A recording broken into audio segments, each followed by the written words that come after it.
மிகவும் சந்தோஷம் பாசங்கள் இங்கே வந்தது பெரிய சந்தோஷம். நேற்றைய நல்ல வழக்கம் அநேகருக்கு நல்ல ஒரு சந்தோஷம். அனைவருடைய சந்தேகங்கள் தீர்க்கப்பட்டது. நாம் விசுவாசம் இன்னும் அனைவருடைய சந்தேகங்கள் தீர்க்கப்பட்டு நாங்கள் கர்த்தருக்குள்ள நல்லா உங்கள் மூலம் நாங்கள் வளருவன்னாங்க. எங்களுக்கு கடைசி நாட்களில் அது எங்களுக்கு தேவை. வேதம் இல்லாமல் சும்மா எல்லாத்தையும் பேசி கொள்ள முடியாது. ஆகவே உங்கள் மூலம் பெரிய ஆஸ்வாதம் பாச எங்களுக்கு உங்களை கர்த்தர் உண்மையை ஆஸ்வதிப்பார். எல்லோரும் கைகளை தட்டி பாச வளைப்பால நாங்கள் எல்லாரும்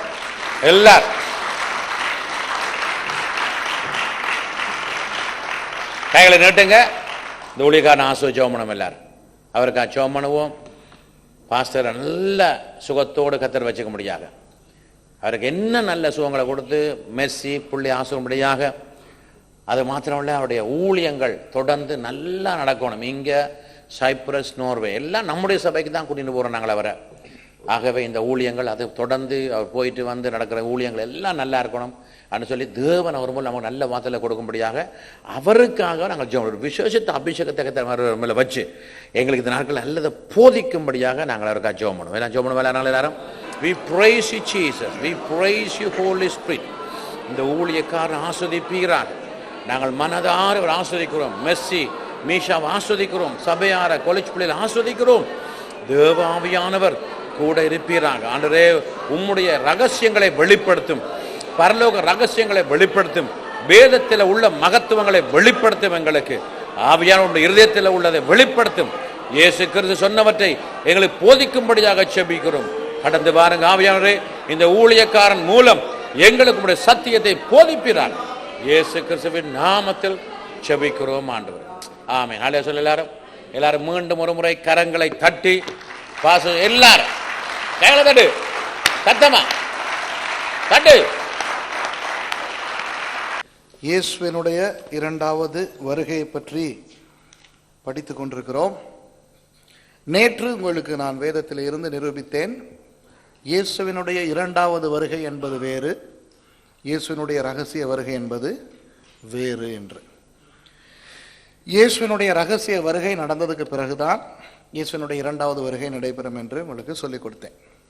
இப்போ இன்றைக்கு இனி அடுத்து நடக்க இருக்கிற நிகழ்வாகிய இந்த இயேசுவினுடைய ரகசிய வருகை குறித்து சில விஷயங்களை படிக்க போகிறோம். அதற்கு முக்கியமாக மத்தேயு 24வது அதிகாரத்தை உங்களுக்கு கற்றுக் கொடுக்க போகிறேன். இப்போ மத்தேயு 24வது அதிகாரத்தை புரிந்து கொள்வதற்கு மத்தேயு 23வது அதிகாரம் புரிய வேண்டும். மத்தேயு 23வது அதிகாரத்தை நான் அதிக ஆழமாக உங்களுக்கு கற்றுக் கொடுக்க எனக்கு நேரம் கிடையாது. ஆனால் அவர் யாருக்கு பேசினார் என்பதனை இப்போ உங்களுக்கு நான் காண்பிக்கிறேன். அது பிறகு நமக்கு தேவைப்படும். சரி, மத்தேயு 23வது அதிகாரம் 1வது வசனத்தை வாசிங்க. பின்பு இயேசு ஜனங்களையும் தம்முடைய சீசர்களையும் நோக்கி, 2வது வசனம், வேத பாரகரும் பரிசேயரும் மோசேயினுடைய ஆசனத்தில் உட்கார்ந்திருக்கிறார்கள். ஆகையால் நீங்கள் கைக்கொள்ளும்படி அவர்கள் உங்களுக்கு சொல்லுகிற யாவையும் கைக்கொண்டு செய்யுங்கள். அவர்கள் செய்கையின் படியோ செய்யாதிருங்கள். ஏனெனில் சரி, யாரை குறித்து பேசுகிறார்? வேத பாரகரையும் பரிசேயரையும் குறித்து. 13வது வசனம், மாயக்காரராகிய வேத பாரகரே பரிசேயரே உங்களுக்கு ஐயோ. அப்ப யாருக்கு பேசுகிறார்? வேத பாரகர்கள், பரிசேயர்கள். 15வது வசனம், மாயக்காரராகிய வேத பாரகரே பரிசேயரே உங்களுக்கு ஐயோ. யாருக்கு அது பேசுகிறார்? வேத பாரகருக்கும் பரிசேயர்களுக்கும். யார் வேத பாரகர்கள்? வேதத்தை அன்று ஜனங்களுக்கு கற்றுக் கொடுத்தவர்களுக்கு பெயர் வேத பாரகர்கள். யார் பரிசேயர்கள்? ஆவிக்குரிய தலைவர்களாய் இருக்கின்ற அந்த ஜனங்கள். அப்போ வேத பாரகருக்கும் பரிசேயர்களுக்கும் திட்டி திட்டி வருகிற இயேசு 17வது வசனத்திலே அவர்களை பார்த்து இப்படி சொல்லுகிறார். வாசிங்க. மதிகேடரே குருடரே எது முக்கியம்? சரி, மதிகேடரே குருடரே என்று யாரை சொல்லுகிறார்? வேத பாரகர்கள், பரிசேயர்கள். 19வது வசனம், மதிகேடரே குருடரே எது முக்கியம்? அங்கே யாரை பார்த்து சொல்லுகிறார்? வேத பாரகரையும் பரிசேயரையும். 23வது வசனம், மாயக்காரராகிய வேத பாரகரே பரிசேயரே. சரியா?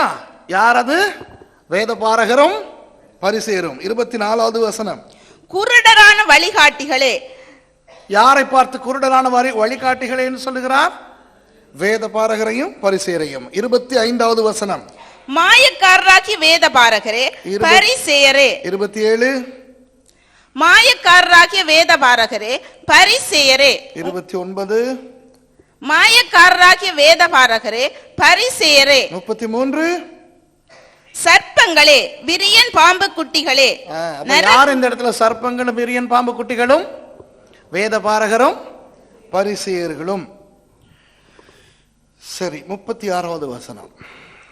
இவைகளெல்லாம் இந்த சந்ததியின் மேல் வரும் என்று மெய்யாகவே உங்களுக்கு சொல்லுகிறேன். இந்த சந்ததி என்று இந்த இடத்துல சொல்லப்படுவது யார்? யார்? என்ற தெய்வமே. என்ன மைக்கேல், இவ்வளவு நேரம் உங்களுக்கு நான் விளங்கப்படுத்துவது வேத பாரகர்கள் பரிசேயர்கள் என்ற அந்த இரண்டு குழுக்களை பற்றி பேசிக்கொண்டு வருகிற இயேசு பல இடங்களில் வேத பாரகரே பரிசேயர்களே என்று பேசுகிறார்.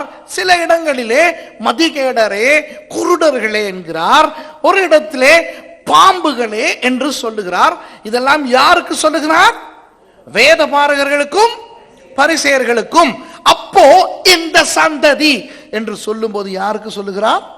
இஸ்ரவேலர்களுக்கு அல்ல, வேறு யாருக்கும் அல்ல. யாரை குறித்து இங்கே பேசிக் கொண்டிருக்கிறார்?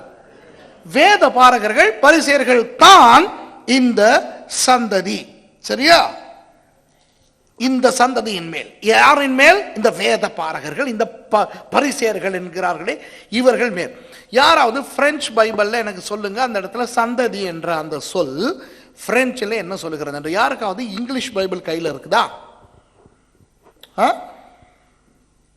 What does verse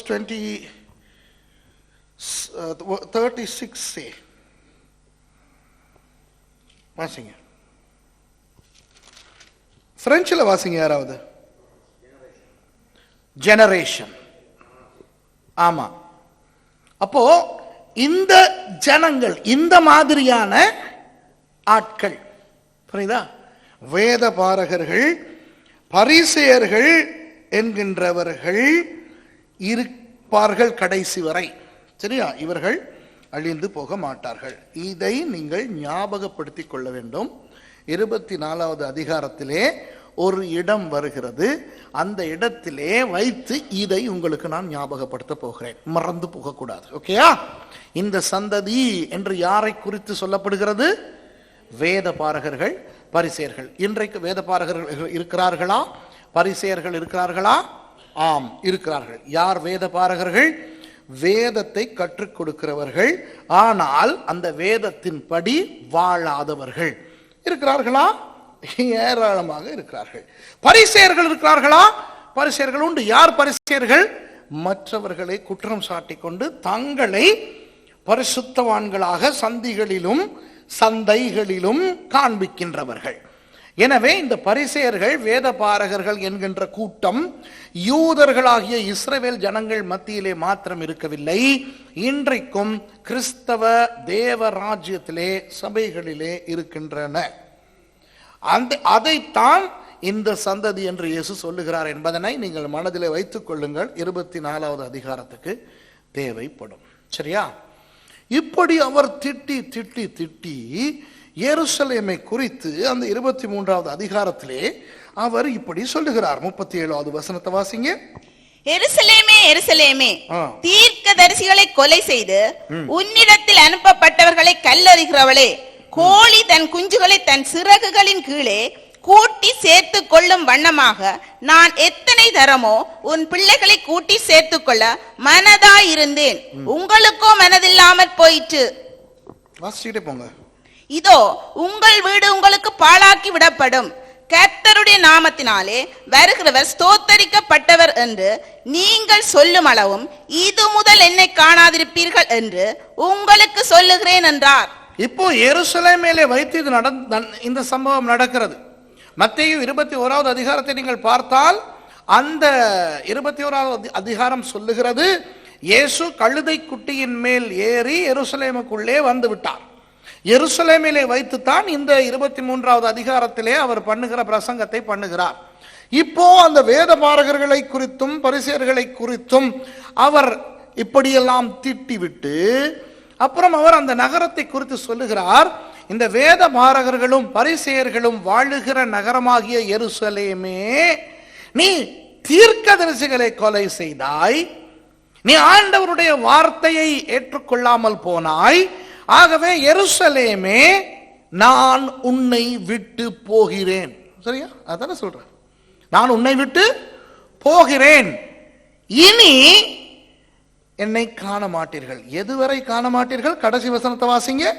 கர்த்தருடைய நாமத்தினாலே வருகிற ஸ்தோத்தரிக்கப்பட்டவர் என்று நீங்கள் சொல்லும் அளவும் இது முதல் என்னை காணாதிருப்பீர்கள் என்று உங்களுக்கு சொல்லுகிறேன். கர்த்தருடைய நாமத்திலே வருகிறவர் ஸ்தோத்தரிக்கப்பட்டவர் என்று நீங்கள் சொல்லுகிற வரைக்கும், நீங்கள் அறிகிற வரைக்கும், அதாவது நான் யார் என்று நீங்கள் புரிந்து கொள்ளும் வரைக்கும், நான் உங்களுக்கு தேவை என்று உங்களுக்கு தெரிய போகிற வரைக்கும் இனி என்னை காண மாட்டீர்கள். சரியா? கர்த்தருடைய நாமத்தினாலே, திருப்பி அந்த வசனத்தை வாசிங்க. கர்த்தருடைய நாமத்தினாலே வருகிறவர் ஸ்தோத்தரிக்கப்பட்டவர். இயேசு எதை பற்றி பேசுகிறார்? இங்கே அவருடைய வருகையை பற்றி பேசுகிறார். இயேசு இஸ்ரவேல் ஜனங்களுக்கு பேசுகிறார். அவர் சபைக்கு பேசவில்லை. இயேசு சபைக்கு பேசவில்லை. புரியுதா? சபை வேத பாரகர்களும் அல்ல, பரிசேயர்களும் அல்ல. அன்று அவர் சீஷர்களோடு எதை பேசினாரோ அதுதான் சபைக்கு பேசினது. அன்று அவர் பொது ஜனங்களுக்கு எதை பேசினாரோ அது பொது ஜனங்களுக்கானது. அன்று அவர் வேத பாரகர்களுக்கும் பரிசேயர்களுக்கும் இஸ்ரவேலர்களுக்கும் பேசினது இஸ்ரவேல் ஜனங்களுக்கு. உங்களுக்கு புரிகிறதா? தயவு செய்து விளங்கிக் கொள்ளுங்கள். இயேசு தன்னுடைய சீஷர்களுக்கு எதையெல்லாம் உபதேசித்தாரோ அது கிறிஸ்தவர்களுக்கு. ஏனென்றால் இயேசு சொன்னார், கடைசியிலே அவர் பரத்துக்கு எடுத்துக்கொள்ளப்படுவதற்கு முன்பதாக மத்தேயு 28:19 நீங்கள் போய் சகல ஜனங்களையும் சீஷராக்கி, சகல ஜாதிகளையும் சீஷராக்கி, பிதா குமாரன் பரிசுத்த ஆவியின் நாமத்தில் அவர்களுக்கு ஞானஸ்நானம் கொடுத்து என்னுடைய உபதேசங்களை அவர்களுக்கு கற்றுக் கொடுங்கள். அப்போ இயேசுவினுடைய சீஷர்கள் என்றால் சபை. ஓகேயா? அப்போ எதையெல்லாம் இயேசு தன்னுடைய சீஷர்களுக்கு கற்றுக் கொடுத்தாரோ அதையெல்லாம் சபை ஏற்றுக்கொள்ள வேண்டும். உதாரணமாக மத்தேயு 5ஆம் அதிகாரம் சொல்லுகிறது, இயேசு ஜனங்களை கண்ட பிறகு மலையின் மேல் ஏறினார், அவருடைய சீஷர்கள் அவரிடத்தில் வந்தார்கள், இயேசு உட்கார்ந்து தனது வாயை திறந்து அவர்களுக்கு பேசி என்று வாக்கிய வசனங்கள் வாசிக்கிறோமே. இது யாருக்கு இயேசு பேசினது? சீஷர்களுக்கு. அப்போ அது யாருக்கு இன்று அவர் பேசுகிறார்? சபைக்கு. ஆனால் சில நேரங்களிலே அவர் பொதுவாக ஜனங்களுக்கு பொதுவாக சில விஷயங்கள் பேசுகிறார். அதாவது அப்படி அவர் பொதுவாக ஜனங்களுக்கு பேசும்போது அது சபைக்கு மாத்திரமல்ல, அது முழு உலகத்துக்கும். ஆனால் சில விஷயங்களை அவர் இஸ்ரவேல் ஜனங்களுக்கு, பரிசேயர்களுக்கு பேசுகிறார். உதாரணமாக ஒரு மனுஷன் வருகிறான் இயேசுவினிடத்திலே, வந்து பரலோக ராஜ்யத்துக்கு போவதற்கு நான் என்ன செய்ய வேண்டும் என்று கேட்டதற்கு அவர் என்ன சொல்லுகிறார்? நீ கற்பனைகளை கைக்கொள். அவன் சொல்லுகிறான், நான் சிறுவயது முதல் கற்பனைகளை கைக்கொள்ளுகிறேன். அப்புறம் சொல்லுகிறான், அப்படியானால் உன்னுடைய ஐஸ்வர்யத்தை எல்லாம் விற்று தரித்திரருக்கு கொடு. இப்ப அது யாருக்கு அவர் பேசினார்? ஒரு யூத மனுஷனுக்கு யூத விதத்திலே புத்தி சொன்னார். சரியா? அதை இன்று சபைக்கு கொண்டு வந்து நீங்கள் எல்லாரும் 10 கற்பனைகளை கை கொண்டால் பரலோகம் போகலாம். அப்படியும் நீங்கள் பணக்காரர்களாக இருந்தால் போக முடியாது. அந்த ஐஸ்வர்யத்தை எல்லாம் விற்றுவிட்டு தரித்திரருக்கு கொடுத்தால் தான் போகலாம் என்று உபதேசிக்க முடியுமா? முடியாது. புரியுதா? சில விஷயங்களை இயேசு யூதர்களுக்கு தான் சொன்னார். அப்போ இங்கே அவர் யாரை திட்டுகிறார்? வேத பாரகரையும் பரிசேயர்களையும். இப்போ அவர் என்ன சொல்லுகிறார்? எருசலேமே எருசலேமே, நீ தீர்க்கதரிசிகளை துன்பப்படுத்தினாயே, இனி நீ என்னை காண மாட்டாய். அதாவது இயேசு சிலுவையிலே அறையப்பட போகிறார். அறையப்பட்டு உயிரோடு அவர் எழுந்து 40 நாட்கள் இருப்பார். அந்த 40 நாட்களில் வெறும் 8 தடவை தான் அவர் தன்னை யாருக்காவது காண்பிப்பார். அதற்கு பிறகு அவர் பரலோகத்துக்கு போய் விடுவார். ஆகவே எருசலேமே, இனி நீ என்னை காண மாட்டாய். எப்போ காணுவாய்? நான் யார் என்று நீ உணர்ந்து கர்த்தருடைய நாமத்தினால் வருகிறவர் ஸ்தோத்தரிக்கப்பட்டவர் என்று நீ சொல்லும் போதுதான் நான் வருவேன் என்று அவர் சொல்லுகிறார். அப்போ இது அவருடைய ரகசிய வருகையை பற்றி பேசவில்லை.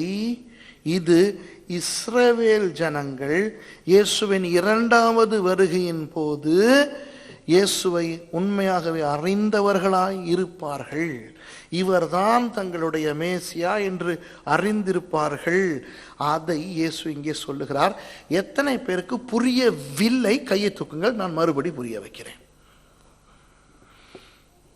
மத்தேயு 23ஆம் அதிகாரம் கடைசி சில வசனங்களிலே இயேசு எருசலேமுக்கு, இஸ்ரவேலர்களுக்கு தீர்க்க தரிசனமாய் சொல்லுகிறார், ஒரு நாள் வரும், நான் மறுபடி இங்கே வருவேன். எங்கே?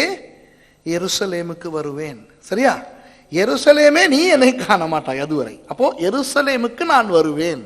ஆனால் நான் அப்படி வரும் பொழுது எருசலேமிலே இதுவரை தீர்க்கதரிசிகளை கொலை செய்து தேவனுடைய வார்த்தையை உதாசீனம் செய்த நீங்கள் நான் யார் என்று அறிந்து கொள்வீர்கள், என் வருகையை ஏற்றுக்கொள்வீர்கள், கர்த்தருடைய நாமத்திலே வருகிறவர் ஸ்தோத்திரிக்கப்பட்டவர் என்று என்னை குறித்து சொல்லுவீர்கள் என்று சொல்லுகிறார். ஓகேயா? உய் நோ வழங்குறா உங்களுக்கு? அப்போ இயேசு, நல்ல கவனிங்க, மத்தேயு 23ஆம் அதிகாரத்திலே அவர் தான் வருவதை குறித்து பேசுவது தனது 2வது வருகையை குறித்து பேசுகிறார். சரியா? இப்போ இதை சீஷர்களும் கேட்டுக்கொண்டிருக்கிறார்கள். ஏனென்றால் 23ஆம் அதிகாரம் 1ஆம் வசனத்திலே சீஷர்களையும் ஜனங்களையும் பார்த்து தானே சொல்லுகிறார். ஆகவே சீஷர்கள் இதை கேட்டுக்கொண்டிருக்கிறார்கள். 24ஆம் அதிகாரத்திலே இப்படி நடக்கிறது. வாசிங்க 1வது வசனம். இயேசு தேவாலயத்தை விட்டு புறப்பட்டு போகையில் அவருடைய சீசர்கள் தேவாலயத்தின் கட்டடங்களை அவருக்கு காண்பிக்க அவரிடத்தில் வந்தார்கள். இப்போ ஒரு விஷயம் நீங்க யோசிக்கணும். புதிய ஏற்பாடு நன்றாய் உங்களுக்கு தெரிந்திருந்தால் இலகுவாக எனக்கு இதை விளக்கப்படுத்தலாம். இயேசு எத்தனை தடவை எருசலேமுக்கு வந்து போயிருக்கிறார்? சும்மா எல்லாம் வருவார். ஒரு பண்டிகை நடந்தால் வருவார். ஹானுக்கா பண்டிகையின் போது வருவார், பெந்தகோஸ்தே பண்டிகையின் போது வருவார். சரியா? ஒவ்வொரு பண்டிகையின் போது வருவார். சில பேர் நினைக்கலாம் பெந்தகோஸ்தே என்பது அப்போஸ்தலர் 2ஆம் அதிகாரத்தில் வருகிற பண்டிகை என்று. வருஷம் யூதர்கள் கொண்டாடிய அறுவடை பண்டிகை பெந்தகோஸ்தே பண்டிகை. இயேசு எருசலேமுக்கு அடிக்கடி வந்து போனார். பண்டிகை ஒன்று வந்தால் விடவே மாட்டார். ஒரு தடவை சீஷர்கள் மற்றவர்கள் எல்லாரும் சொல்லுகிறார்கள் இயேசுவை பார்த்து, நீர் வர வேண்டாம் எருசலேமுக்கு, அங்கே உண்மை பிடிக்க பார்த்து கொண்டிருக்கிறார்கள், நாங்கள் மாத்திரம் போய் வருகிறோம் என்று. இயேசு சொல்கிறார், சரி சரி போங்கள் என்று அவர்களை அனுப்பிவிட்டு ரகசியமாக வந்து அப்புறம் எருசலேமில் இவர் திரிகிறார். இதுதான் இயேசு. இந்த இயேசுவுக்கு தேவாலயம் தெரியாதா? தன்னுடைய ஊழியத்தை ஆரம்பித்த உடனே முதலாவது அற்புதத்தை கானா ஊரிலே கலிலேயாவிலே செய்துவிட்டு கப்பர்நகூம் போய் கொஞ்ச நாள் தங்கியிருந்து விட்டு திரும்ப எருசலேமுக்கு வந்தவர் முதலாவது என்ன செய்தார்? எருசலேம் தேவாலயத்தை சுத்திகரித்தார். அதற்கு பிறகுதான் மறுபடி கானாவுக்கு போய் 2வது அற்புதத்தை செய்தார். அப்புறம் மத்தேயு 21ஆம் அதிகாரம் சொல்லுகிறது, அவருடைய ஊழியம் 3.5 வருஷ காலம் முடிவடைந்து சிலுவையிலே அறையப்படுவதற்கு 1 வாரத்துக்கு முன் எருசலேமுக்குள்ளே வந்த இயேசு என்ன செய்கிறார்? மறுபடி தேவாலயத்துக்கு போய் அது முன்பு 3.5 வருஷங்களுக்கு முன்பு இருந்தது போலவே மறுபடி வியாபாரிகளால் நிறைந்திருக்கிறதை கண்டு 2வது தடவை தேவாலயத்தை சுத்திகரித்தார். சரியா? இந்த தேவாலயத்தை, அதனுடைய கட்டடங்களை இயேசுவுக்கு காட்டுவதற்கு சீஷர்கள் அவரிடத்திலே வந்தார்களாம். அப்படித்தானே? வாசிங்க 1வது வசனத்தை 24. இயேசு தேவாலயத்தை விட்டு புறப்பட்டு போகையில் அவருடைய சீசர்கள் தேவாலயத்தின் கட்டடங்களை அவருக்கு காண்பிக்க அவரிடத்தில் வந்தார்கள். இது என்னன்னு விளங்குதா உங்களுக்கு? சரியா? இயேசுவுக்கு தெரிந்த அதாவது நீங்க யாராவது ஒரு ஆள் பாஸ்ட் ஆபேல மேல கூட்டிக்கிட்டு போய் அவருக்கு இந்த ஆஃபீஸ் எல்லாம் காட்டுற மாதிரி, இதுதான் டாய்லெட், இதுதான் குசினி, இதுதான் இந்த சாப்பிட்ற இடம், இங்கே தான் இந்த விசிட்டிங் ஸ்பீக்கர்ஸ் எல்லாம் வந்தால் சாப்பிடுவாங்க, இந்த ஜன்னலை பார்த்தா அந்த கீழே ஆராதனை நடக்கிற இடம்லாம் தெரியும்னு அவருக்கு காட்டுற மாதிரி. இது கிண்டலா இல்லையா? சில விஷயங்களை நீங்கள் தெரிந்து கொள்ள வேண்டும். சில நேரம் ஆழமான தேவ ரகசியம் என்று நினைக்கிறது சும்மா ஒரு மேலோட்டமான விஷயமா இருக்கும். சில நேரம் சும்மா மேலோட்டமாக இருக்கிறது மாதிரி இருக்கிற விஷயம் ஆழமான அர்த்தமுடையதா இருக்கும். இங்க என்ன தெரியுமா, இயேசு எப்படி இந்த 23ஆம் அதிகாரத்திலே பிரசங்கம் பண்ணினார்? கொஞ்சி பேசினாரா? அந்த இயேசு படம் பார்ப்பீங்களே நீங்க, இயேசு படத்துல இயேசு எப்படி பேசுவாரு? விரியன் பாம்பு குட்டிகளே, மூடர்களே, குருடனுக்கு வழிகாட்ட முடியுமோ? இப்படிதான் இயேசு பேசுறார். நிஜ வாழ்க்கையில இயேசு அப்படியா பேசியிருப்பார்? விரியன் பாம்பு குட்டிகளே,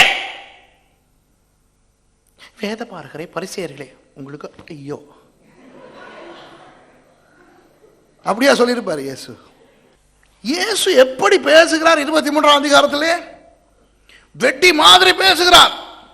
வேத பாரகரே, பரிசேயர்களே, உங்களுக்கு ஐயோ, விரியன் பாம்பு குட்டிகளே. எத்தனை தடவை வேத பாரகர்களே, பரிசேயர்களே என்று திட்டுகிறார்.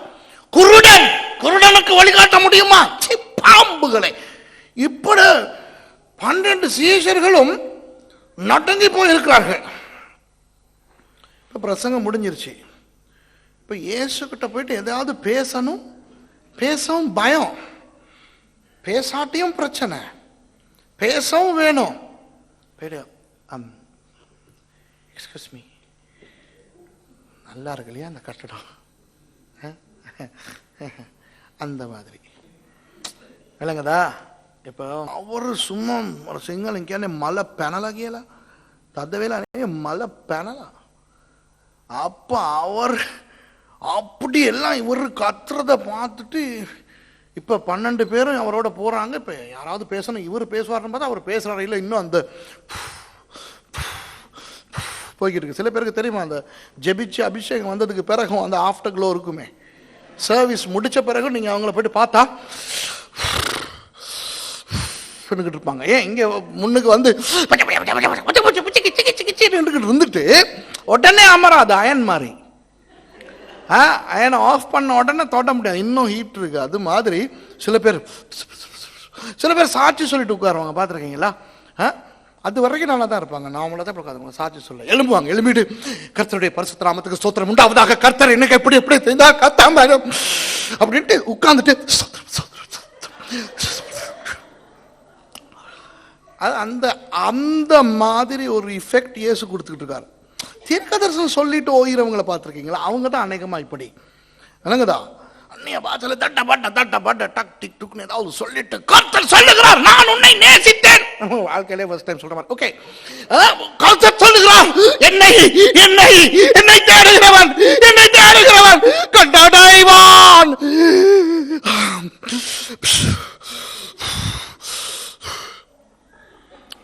அந்த அந்த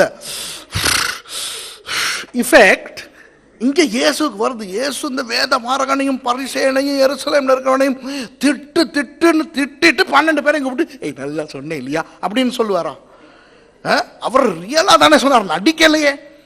23ஆம் அதிகாரத்திலே அவர் உண்மையாகவே திட்டினார். திட்டி விட்டு தேவாலயத்தில் மேலும் கீழே நடக்கிறார், பின்னாலே இவனுங்களும் போறானுங்க. அப்பதான் இவர் திருப்பி பார்த்திருப்பார். இவங்களை பார்க்கும்போது நல்ல கல்லுத்தானே, நல்ல செவர் தான், சூப்பர் தானே ரபி. இப்போ விளங்குதா உங்களுக்கு? தேவாலயத்தில் இப்போ வாசிங்க 1வது வசனத்தை திருப்பி. பாவம் என்ன அந்த சீஷர்கள், வாசிங்க. இயேசு தேவாலயத்தை விட்டு புறப்பட்டு போகையில் அவருடைய சீஷர்கள் தேவாலயத்தின் கட்டடங்களை அவருக்கு காண்பிக்க அவரிடத்தில் வந்தார்கள். அது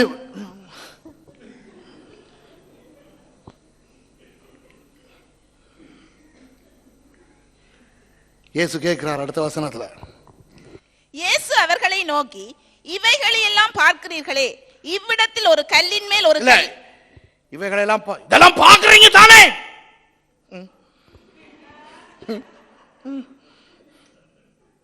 சொல்லுங்க, வாசி. அதே வேகத்துல சொல்றார்.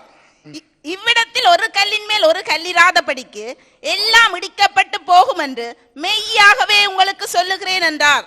எப்படி சொல்லி இருப்பாரு? இத எல்லாம் பாக்குறீங்க தானேடா? நாங்க தான் உங்களுக்கே காட்டுறோம், நாங்க பார்க்காம காட்டுறோமா? ஒரு கல்லுக்கு மேல ஒரு கல்லு இல்லாதபடி எல்லாம் உடஞ்சிருண்டி. எப்படின்னு எவனாவது கேட்டானா? ஏன்னு கேட்டானா? எப்பன்னு கேட்டானா? இது எங்க நடக்குது? எருசலேம் தேவாலயத்தில். இஸ்ரவேலுக்கு எத்தனை பேர் போயிருக்கிறீங்க? கையை தூக்கி காட்டுங்க. எருசலேம் தேவாலயம் எங்க இருக்குன்னு உங்களுக்கு தெரியும். ஓகேயா? தெரியும் தானே? போயிருக்கீங்க தானே? சரி. எருசலேம் தேவாலயத்தில் இது நடக்கிறது. இயேசு அப்படி சொல்லும் போது பேசாம இருந்துட்டானுங்க 12 பேரும்.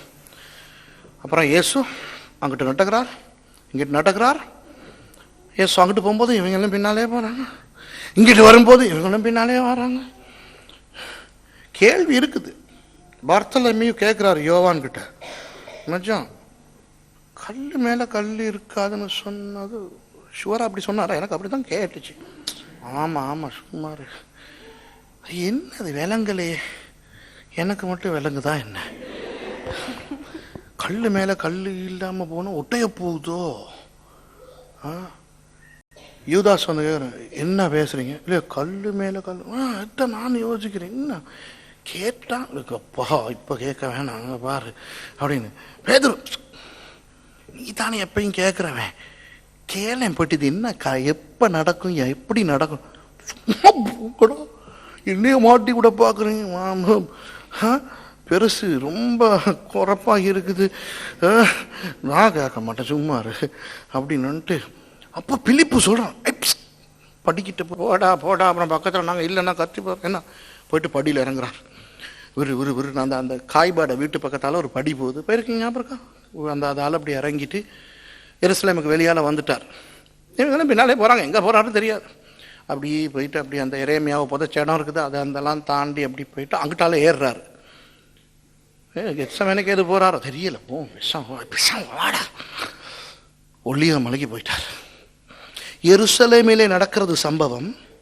இயேசு இந்த கல்லின் மேல் கல் இராதபடிக்கு இதெல்லாம் உடையும் என்று எருசலேமிலே தேவாலயத்துக்குள்ளே வைத்து சொல்லுகிறார். சொல்லிவிட்டு அவர் நடந்து ஒலிவமலைக்கு போகும் வரை இவன் ஒருவனுமே பேசவில்லை. பேசாமல் போகிறார்கள்.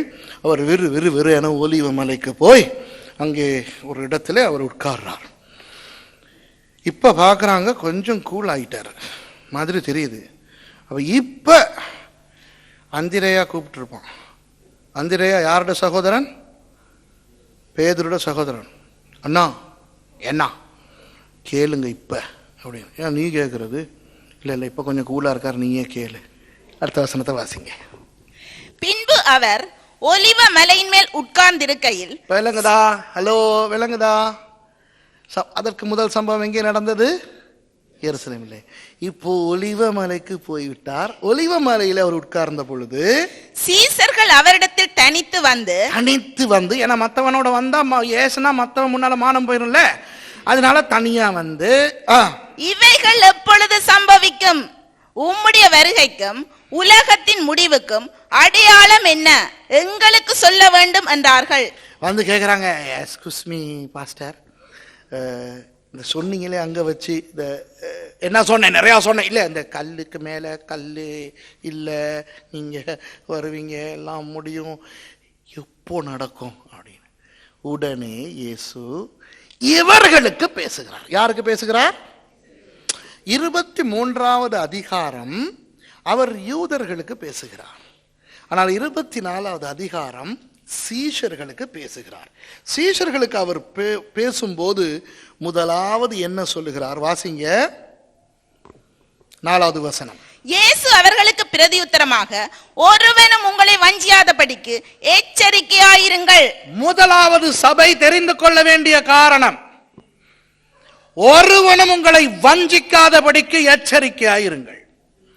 கிறிஸ்தவன் எச்சரிக்கையாய் இல்லாவிட்டால் வஞ்சிக்கிற ஆவிகள் அன்று சீஷர்கள் தொடங்கி இன்று வரை சபைகளை தாக்கிக் கொண்டிருக்கின்றன.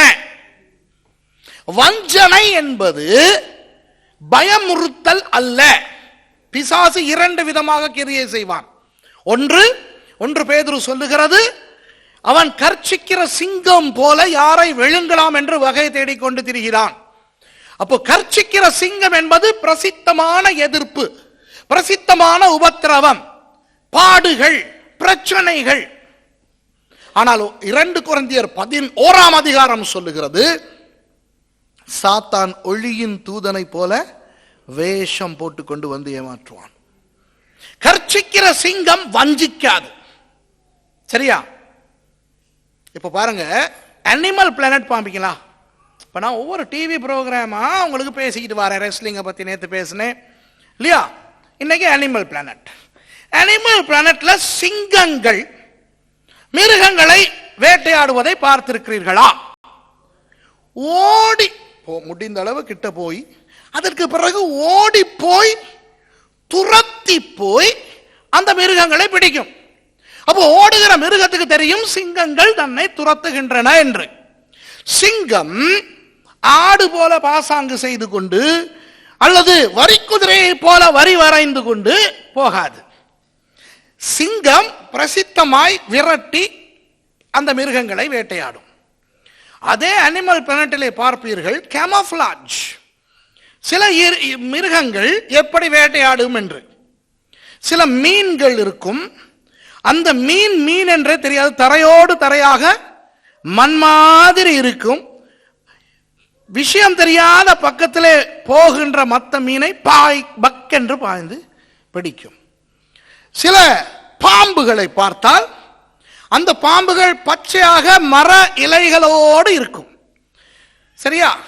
இருந்து இரையை பிடிக்கும். சில வகை பாம்புகள் மணலுக்குள்ளே அப்படியே மணலோடு மணலை போல இருந்து அந்த நிறத்தோடு ஒத்து போகிற நிறத்தை காண்பித்து ஏமாற்றி பிடிக்கும். ஆகவே வேட்டையிலே 2 வகை உண்டு. சிங்கத்தை போல பிரசித்தமாய் வேட்டையாடுவது, இந்த மாதிரியாக மறைந்திருந்து வேட்டையாடுவது. அந்த மறைந்திருந்து வேட்டையாடுவதற்கு பேர் வஞ்சனை. சரிதானே?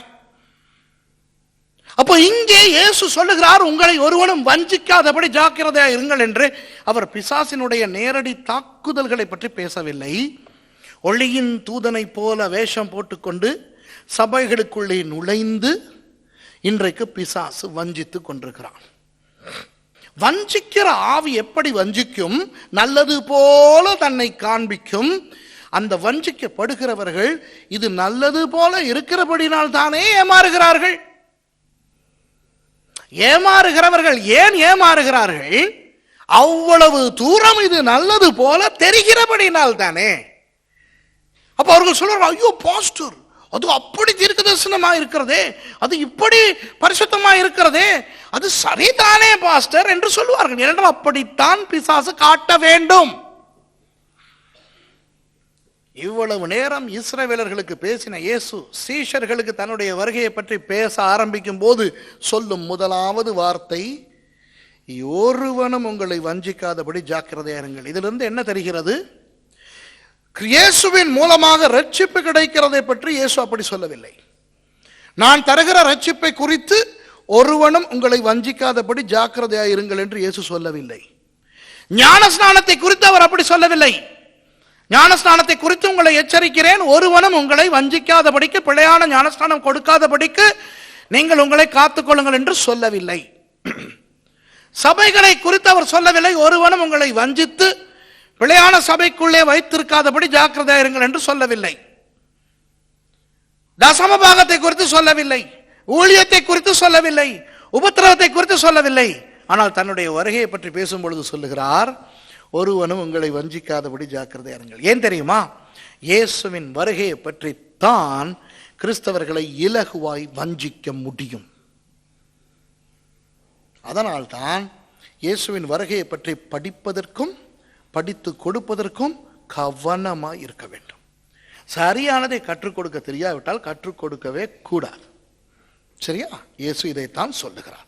இனி 24வது அதிகாரத்தை உங்களுக்கு நான் விளக்க போகிறேன். இயேசு என்ன சொல்லுகிறார் என்று பார்ப்போம். வாசிங்க அடுத்த வசனம், 5வது வசனம். ஏனெனில் அநேகர் வந்து என் நாமத்தை தரித்துக் கொண்டு நானே கிறிஸ்து என்று சொல்லி அநேகரை வஞ்சிப்பார்கள். அதாவது இயேசு தன்னுடைய வருகை வருவதற்கு முன்பதாக தன்னை கிறிஸ்து என்று சொல்லுவார்கள் என்று சொல்லாமல் அநேகர் சொல்லுவார்கள் என்று சொல்லுகிறார்.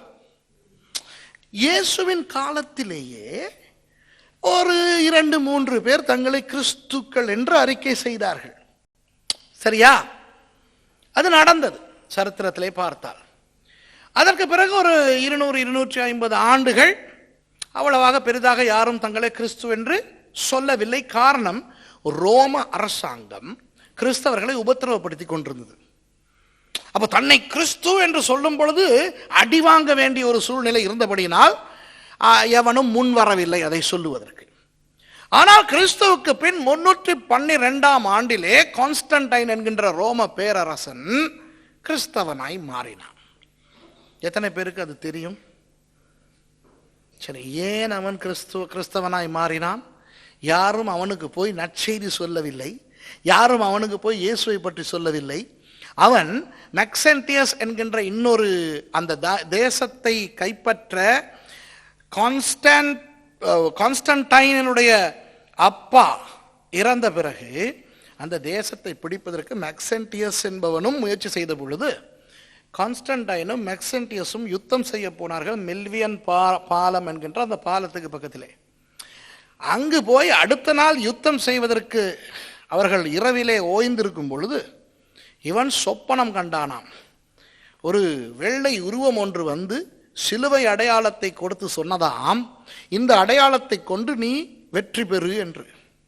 காலையிலே எழுந்த கான்ஸ்டன்டைன் அந்த அடையாளத்தை அந்த வீரர்களுடைய எல்லா கவசங்களிலும், அவர்களுடைய தலை ஹெல்மெட், அவர்களுடைய மார்க்கவசம், கேடயம், பட்டயம் இவற்றிலெல்லாம் பொறிக்க வைத்து மில்வியன் பாலத்தை தாண்டி போய் மேக்சென்டியஸோடு யுத்தம் செய்து ஜெயித்தான். பெரிய வெற்றியோடு வீடு திரும்பியவன் தன்னுடைய அம்மா ஹெலேனாவிடம் சொல்லுகிறான், இப்படி ஒரு கனவு கண்டேன், அதனால் தான் எங்களுக்கு வெற்றி என்று. ஹெலேனா ஒரு ரகசிய கிறிஸ்தவ பெண், ரகசியமாக இயேசுவை வணங்கி கொண்டிருந்தவர்.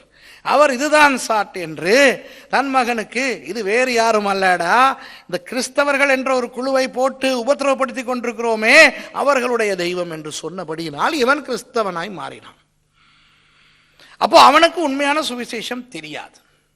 அப்போ அவன் அந்த வருஷமே 312வது வருஷமே கிறிஸ்தவர்களை ஆதரிக்க தொடங்கி அடுத்த 313வது வருஷத்திலே ஈடிக்ட் ஆஃப் டாலரேஷன் என்ற ஒரு சட்டத்தை போட்டு கிறிஸ்தவர்களை அவன் ஆதரிக்க தொடங்கி கிறிஸ்தவம் சர்வதேச மதமாக பிரகடனம் செய்யப்பட்டது. சரியா? கேத்தலிக்னு சொல்றோமே, கத்தாலிக்கே என்றால் லத்தீன் மொழியிலே சர்வதேச என்ற அர்த்தம். சரியா? உங்களோட ஷார்ல் டி கால் ஏர்போர்ட் இருக்குதே, அது ஒரு கத்தாலிக்கே விமான நிலையம், சர்வதேச விமான நிலையம். சரியா? ஆகவே கத்தலிக் என்பது மதத்தின் பெயர் அல்ல, சர்வதேசம் என்ற அந்த சொல்லை குறிக்கும். இந்த கான்ஸ்டன்டைனுக்கு சுவிசேஷம் ஒழுங்காக தெரியாதபடியினால் கிறிஸ்தவர்களில் சிலர் போய் நான் தான் மேசியா, நான் தான் கிறிஸ்து என்று அவனுக்கே சொல்லி பரிசு வாங்கி கொண்டு போக ஆரம்பித்தார்கள். இந்த அரசர்கள் சிலர் ஆட்சி செய்யும் காலத்திலே புலவர்கள் வந்து கவிதை பாடி பரிசு வாங்கி கொண்டு போவார்களே, அதுபோல கான்ஸ்டன்டைன் காலத்திலே அவன் வந்து நான் தான் கிறிஸ்து, நான் தான் கிறிஸ்து, நான் தான் மேசியா என்று சொல்லி பரிசு வாங்கி கொண்டு போனான். அப்போ தொடங்கி இன்று வரை எத்தனையோ பேர் தங்களை கிறிஸ்துக்கள் என்று பிரகடனம் செய்திருக்கிறார்கள். ஆனால் 20வது நூற்றாண்டுக்கு பிறகு தான் அதிகமானவர்கள் எல்லாம் தங்களை கிறிஸ்துக்கள் என்று அறிக்கை செய்து கொண்டிருக்கிறார்கள். இது உங்களுக்கு தெரியவில்லை என்றால் சந்தோஷம். ஏனென்றா இதெல்லாம் டெலிடிராமால சொல்ல மாட்டான். நேற்று நான் இதுதான் சொன்னேன், ஈரானில் எண்ணெயை நிப்பாட்டிட்டான், யூரோப்புக்கு பிரான்ஸுக்கும் இங்கிலாந்துக்குங்கிறத டெலிடிராமாவில் சொல்ல மாட்டான். விளங்குதா? அதுபோல எத்தனை பேர் தங்களை கிறிஸ்துக்கள் என்று அறிக்கை செய்தார்கள் என்று உங்களுக்கு டெலிடிராமாவிலே தெரியாது. ஆனால் உண்மையாக பார்க்க போனால் எதிர்பாராத இடங்களிலே இருந்தெல்லாம் கிறிஸ்துக்கள் முளைத்தார்கள். கொரியாவிலே ஒரு கிறிஸ்து முளைத்தான் தெரியுமா? ஒரு கொரியன் சொன்னான் நான் தான் கிறிஸ்து என்று. அப்புறம் ஜப்பானிலே ஒரு கிறிஸ்து முளைத்தான், வெனிசுவேலாவிலே ஒரு கிறிஸ்து முளைத்தான், அமெரிக்காவிலே ஏகப்பட்ட கிறிஸ்துக்கள் இருக்கிறார்கள். உங்களுக்கு இதை சொன்னா நீங்க சிரிப்பீங்க.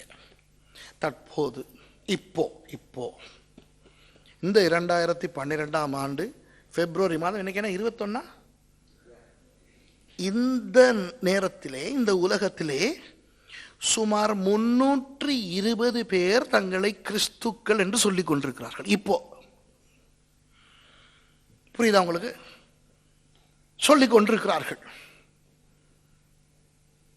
கடந்த வருஷம் கலிபோர்னியாவில் என்ன நடந்தது? ஒருவர் சொன்னார், அவருக்கு பிரத்யேகமான தரிசனம் கிடைத்ததாம். இயேசு வருகிறார். எப்போ வர்றார்? மே மாதம் 21 வர்றார். நான் ஏப்ரல் மாதம் கலிபோர்னியாவில் இருந்தேன். ரோட்டில் எங்கே போனாலும் பெரிய பெரிய அந்த டைம் கிளாக்ஸ் போட்டு கவுண்ட் டவுன் போட்டுக்கிட்டு இருக்கிறோம். 20 more days, 19 more days அப்படின்ட்டு. அப்போ என்கிட்ட எல்லாரும் கேள்வி கேட்குறாங்க. நான் பிரசங்கத்துக்கு போயிருக்கிறேன் வெள்ளைக்காரங்க கிட்ட. அவங்க கேட்குறாங்க, நீங்கள் என்ன சொல்கிறீங்க இதை பற்றின்ட்டு. நான் சொன்னேன், அவங்கள சந்திக்க விருப்பம் எனக்கு. ஏன்னு சொன்னால் மே 21 எல்லாம் போகிறாங்க. அவங்களோட அந்த சர்ச்சுக்கு அந்த காருகள்லாம் என்கிட்ட கொடுத்துட்டானுங்கன்னா நான் அவனுங்க போன பிறகு அதை வச்சுக்கிட்டு ஏதாவது பண்ணலாமே ஒரு ஊழியத்தை அப்படின்னு சொன்னேன். மே 21 வந்தது, இயேசு வரவில்லை. இப்போ அடுத்த மே மாதமும் வந்துக்கிட்டு இருக்குது. சரியா? மே மாதம் 21 இயேசு ஷுவராக வரமாட்டார்னு எனக்கு தெரிஞ்சிருந்தது. எப்படி தெரியுமா? பாஸ்ட்டை என்னை ஆண்டு விழாவுக்கு கூப்பிட்டு இருந்தார்ல. ஆண்டு விழா ஜூலை மாதம் தானே. அப்போ ஆண்டு விழாவுக்கு அவ்வளோ ஒரு செலவு பண்ணி அவ்வளோ ஆயத்தம் பண்ணி அந்த ஆண்டு விழா வைக்காமல் இயேசு வந்து கூட்டிகிட்டு போயிடுவாரா அப்படின்னு நினச்சேன் நான். இன்றைக்கு தங்களை கிறிஸ்துவென்று அறிக்கை செய்கிறவர்கள் அநேகர் உண்டு. இங்கே பாருங்கள், இந்த இடத்துல ஒரு சொல்லை நான் உங்களுக்கு காண்பிக்க விரும்புகிறேன். திரும்பி வாசிங்க அந்த வசனத்தை.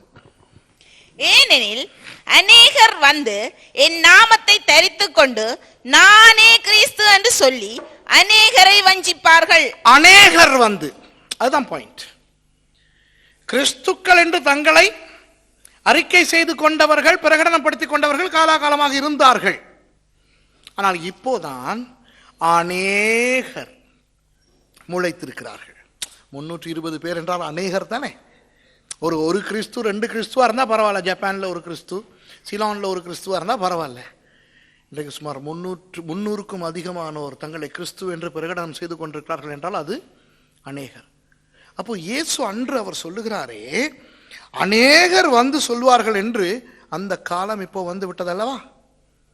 ஆகவே இயேசு வரப்போகிற காலம் சமீபித்திருக்கிறது என்று இந்த முதலாவது வாக்கியத்திலேயே நமக்கு தெரிகிறது. இனி பாருங்கள், வாசிச்சு கொண்டே போவோம். யுத்தங்களையும் யுத்தங்களின் செய்திகளையும் கேள்விப்படுவீர்கள். யுத்தங்களின் செய்திகளையும் கேள்விப்படுவீர்கள். யுத்தம் என்பது ஆரம்ப காலத்திலே இருந்தே இருக்கிறது. சரியா? அதாவது 25% ஜனத்தொகை, உலக ஜனத்தொகையின் 25% இன்னும் ஒரு 25% போராடி மேற்கொண்டது முதல் யுத்தம். எங்க நடந்துச்சு? காயின் ஆபேல். உலகத்தில் இருந்ததே 4 பேர் தானே, ஆதாம், ஏவாள், காயின், ஆபேல். அதுல காயின் ஆபேலை கொன்னான்னு சொன்னா உலக ஜனத்தொகையின் 25%, அதாவது ஒரு ஆள் இன்னொரு 25% இன்னொரு ஆளை கொன்னுச்சுல்ல.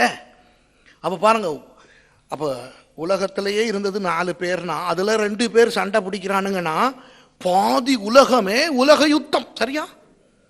முதல் உலக யுத்தம் எங்கே நடந்தது? ஆதியாகமத்திலே. வணங்குதா? உலகத்தின் கால்வாசி ஜனத்தொகையோடு போரிட்டு கால்வாசி ஜனத்தொகையை அழித்தது. அன்றைக்கு தொடங்கின யுத்தம் இன்றைக்கு வரை ஓடிக்கொண்டுதான் இருக்கிறது. இன்றும் எத்தனையோ யுத்தங்கள், புது புது யுத்தங்கள் எல்லாம் தொடங்க காத்து கொண்டிருக்கின்றன. அதாவது சூடான்ல தனிநாடு கேட்டான். சரின்னு பிரிச்சு கொடுத்தானுங்க. பிரிச்சு கொடுக்கிற வரைக்கும் அடிச்சுக்கிட்டு கிடந்தான். இப்ப தெற்கு சூடானுங்கிற பேர்ல ஒன்னு கொடுத்துட்டானுங்க. கொடுத்த பிறகு இப்ப அடிச்சுக்கிறாங்க 2 பேரும். ஏன்? இவன்ட எண்ணெய் அவன் வேணுங்கிறான், அவன் எண்ணெய் முந்தி நாடு வேணும்னு அடிச்சுக்கிட்டான். நாடு கொடுத்த பிறகு என்ன வேணும்னு அடிச்சுக்கிறான். சரியா? யுத்தம் தொடங்க போகிறது. சூடானிலே யுத்தம் தொடங்க போகிறது. தெற்கு சூடானுக்கும் இடையிலே. சரியா? சிரியாவிலே சிவில் யுத்தம் தொடங்க போகிறது. சரியா? 11 மாத காலமாக பொறுத்து விட்டார்களாம். பொறுத்தது போதும், பொங்கி எழடா என்று அவர்கள் எழப்போகிறார்கள். சரியா? இப்படி புது புது யுத்தங்கள் காத்திருக்கின்றன, ஏற்கனவே நடந்து கொண்டிருக்கின்ற யுத்தங்களும் இருக்கின்றன. ஆனால் இயேசு இங்கே என்ன சொல்லுகிறார் தெரியுமா? யுத்தம் வரும் என்று சொல்லவில்லை. ஏனால் யுத்தம் ஆரம்ப காலத்தில் இருந்தே இருக்கிறதே. அப்போ யுத்தம் நடக்கிறது, இதுதான் கடைசி காலம். அவர் என்ன சொல்லுகிறார்? யுத்தங்களையும் யுத்தங்களின் செய்திகளையும் கேள்விப்படுவீர்கள். யுத்தங்களின் செய்திகள், இதுதான் பாயிண்ட். அந்த காலத்திலே காயின் ஆபேல் உலக ஜனத்தொகையின் கால்வாசி இன்னும் ஒரு கால்வாசியோடு சண்டை பிடிக்கிறது என்று உலக ஜனத்தொகையின் எஞ்சிய அரைவாசிக்கு தெரியாது. ஆதாமுக்கும் தெரியாது, ஏவாளுக்கும் தெரியாது. ஏவாளுக்கு தெரிஞ்சிருந்தா மற்ற மகள் அடிக்கிறீன்னு ஓடி வந்து நிப்பாட்டி இருக்கும் தானே. பாதி ஜனத்தொகைக்கு தெரியாது மீதி ஜனத்தொகை அடித்துக் கொண்டிருக்கிறது என்று. சரிதானே? அதுபோல அந்த காலத்திலே காலம் போக போக நாடுகள் உருவாகி, அந்த நாடுகளிலே, நாடுகள் என்பதே ஒரு சின்ன பட்டணம் போல தான் இருக்கும், அந்த நாடுகளை சுற்றிலும் மதில் கட்டி, அந்த மதில்களின் மேலே அரண்கள் உண்டு பண்ணி, அந்த அரண்களிலும் ஒவ்வொருவனை நிறுத்தி வைத்திருப்பார்கள், எவனாவது எதிரி நாடு வருகிறதா என்று. ஏதாவது சந்தேகத்துக்கிடமான முறையிலே நிறைய குதிரைகள், நிறைய ஜனங்கள், ஒரு ராணுவம் வருகிறது போல தெரிந்தால் பேப்பரை பேன்று இவன் ஊதி எச்சரிக்க வேண்டும், நம்மை அடிக்க வருகிறார்கள் என்று. சரியா? ஏதாவது ஒரு நாடு இன்னும் ஒரு நாடோடு சண்டை பிடிக்கிறது இவனுக்கு தெரியாது. பின் கதவு வழியாக வந்து இவர்களை அடிக்கும் வரை இவர்களுக்கு தெரியாது யுத்தம் ஒன்று நடக்கிறது என்று. இயேசுவின் காலத்திலும் அப்படித்தான். சரியா? ஆனால் இன்றைக்கு உலகத்திலே எங்கே எப்படி யுத்தம் நடக்கிறது என்று மேலே இருந்து சேட்டலைட் மூலமாக லைவாக பார்க்கலாம். முத எப்ப அதை நமக்கு காட்டினாங்க தெரியுமா? 1991 ஆகஸ்ட் மாதம் 4 சதாம் ஹுசைன் குவைட்டுக்குள் நுழைந்தார். சரியா? ஆபரேஷன் டெசர்ட் ஸ்டார்ம் என்கின்ற ஒரு யுத்தத்தை அதிபர் ஜார்ஜ் புஷ் சீனியர், அப்பா மகன் அல்ல, தொடங்கினார். அந்த நேரத்திலே முதல் தடவையாக ஸ்கட் மிசைல்ஸ் அடிப்பதையும், மேலே இருந்து பெட்ரியாக் மிசைல்ஸ் வந்து அவற்றை எதிர்த்து அடிப்பதையும், அந்த நேரத்தில் இருந்த F-14 ஃபால்கன் ஃபைட்டர்ஸ் அந்த ஜெட்களில் கேமராக்களை பூட்டி லைவாக நமக்கு யுத்தம் காட்டினார்கள். சரியா? அப்பதான் முத நாம லைவ்ல யுத்தம் பார்க்க ஆரம்பிச்சோம். சரி, யுத்தங்களையும் யுத்தங்களின் செய்திகளையும் கேள்விப்படுவீர்கள். எவன் எவனோடு சண்டை பிடிக்கிறான் என்று தெரியாத காலம் போய் இப்போ எவன் எவனை எப்போ அடிக்க போகிறான் என்று தெரிகிற காலம் வந்திருக்கிறது. கடந்த வருஷ முடிவிலே ஒசாமா பின் லாடனை அவர்கள் அமெரிக்க நேவி சீல்ஸ் 2 ஹெலிகாப்டர்களில் போய் தாக்கினார்கள். அப்படி தாக்கும் பொழுது வாஷிங்டன் டிசியில இருந்து நேரடியாக அந்த தாக்குதலை அதிபர் பாராக் ஒபாமாவும் அவருடைய செக்யூரிட்டி கவுன்சில் இருந்த அங்கத்தவர்களும் பார்த்து கொண்டிருந்தார்கள். இது எந்த காலம்? யுத்தம் நடக்கும் போது அது எப்படி நடக்கிறது என்று நேரடியாக பார்க்கின்ற காலம். இந்த காலத்தை குறித்து தான் இயேசு இங்கே சொல்லுகிறார். யுத்தங்களையும் யுத்தங்களின் செய்திகளையும் எப்போ கேள்விப்படுவீர்கள்? அவன் அங்கே அடிக்க அவன் ஏவின ஏவுகணை விழ முன் உங்களுக்கு இன்டர்நெட்டிலே பார்க்கலாம், ஏவுகணை ஒன்று புறப்பட்டு விட்டது என்று.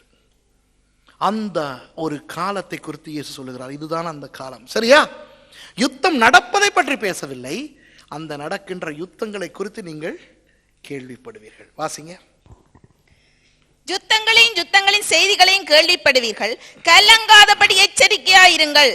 இவைகள் எல்லாம் சம்பவிக்க வேண்டியதே, ஆனாலும் முடிவு உடனே வராது. முடிவு வருவதற்கு முன்னே சில விஷயங்கள் நடக்க வேண்டும். இப்ப வாசிக்க போறோம். இதெல்லாம் நடக்குதான்னு பார்க்க போறோம். வாசிங்க. ஜனத்துக்கு விரோதமாய் ஜனமும் ராஜ்யத்துக்கு விரோதமாய் ராஜ்யமும் எழும்பும். பஞ்சங்களும் கொள்ளை நோய்களும் பூமி அதிர்ச்சிகளும் பல இடங்களில் உண்டாகும். சரி, ஜனத்துக்கு விரோதமாய் ஜனம் என்று சொல்லும் பொழுது இது யார்? கவனிங்கள். இன்றைக்கு அநேகர் இலகுவாக சொல்லுவார்கள், ஒரு ஜனக்கூட்டத்துக்கு எதிராக இன்னொரு ஜனக்கூட்டம் என்று. அது காலாகாலமாக இருக்கிறது தான். உலக சரித்திரத்தை நீங்கள் பார்த்தால் எந்த இரண்டு ஜனக்கூட்டமும் ஒழுங்காக ஒன்றாக வாழ்ந்தது இல்லை. சரியா? இப்போ இந்த இடத்துல இருக்கிற நாம் எல்லாம் தமிழர்கள் என்றபடினால் திராவிடர்களை பற்றி பேசுகிறேன். திராவிடர்கள் எங்கே இருந்தார்கள்? மேலே இருந்தார்கள். எங்கே? மொஹஞ்சதாரோ ஹரப்பாவிலே இருந்தார்கள். அங்கே சுமேரிய நாகரிகத்திலிருந்து பிரிந்து ரைன் நதி நாகரிகமாக ஜெர்மனியிலே வாழ்ந்த சில ஆரியர்கள் வந்தார்கள். அவர்களுடைய ஆதிக்கம் மேலோங்க ஆரிய திராவிட பிரச்சனை உண்டாகியது. திராவிடர்கள் பிரிந்து தெற்குக்கு வந்தார்கள். திராவிடர்கள் தான் இந்த இடத்துல இருக்கிற நாம் எல்லாரும். கடைசியில் திராவிடர்கள் ஒழுங்காக இருக்கிறார்களா? இன்றைக்கு 4 பிரிந்து சண்டை பிடித்துக் கொண்டிருக்கிறார்கள். யார் அந்த திராவிடர் 4 பேரும்? தெலுங்கு, கன்னடம், மலையாளம், தமிழ். சரிதானே? அங்க பார்த்தா கன்னடத்திலிருந்து கர்நாடகாவிலிருந்து வர்ற தண்ணிய காவேரி நீர்னு சொல்லிட்டு அவன் ஜனம், ஒரே ஜனம், திராவிடனே திராவிடனுக்கு விரோதமாக சண்டை பிடிக்கிறான். புரியுதா? திராவிடனும் ஆரியனும் சண்டை பிடித்த காலம் போய் விளங்குதா? ஒரு ஜனம் இன்னொரு ஜனத்துக்கு விரோதமாக எழும்பின காலம் போய் ஒரே ஜனத்துக்கு இடையிலே சண்டை. திராவிடன் திராவிடனோடு சண்டை. தமிழ்நாட்டு மணலை கேரளாவுக்கு கொண்டு போகிறான் என்று சண்டை. சரியா? தமிழ்நாட்டு அரிசியை கேரளாவுக்கு கொண்டு போகிறான் என்று திராவிடன் திராவிடனோடு சண்டை. சரியா? தெலுங்கு தமிழோடு சண்டை, கன்னடம் தமிழோடு சண்டை. அங்கே உடுமலை காட்டு பிரதேசத்திலே கன்னடம் கேரளாவோடு சண்டை.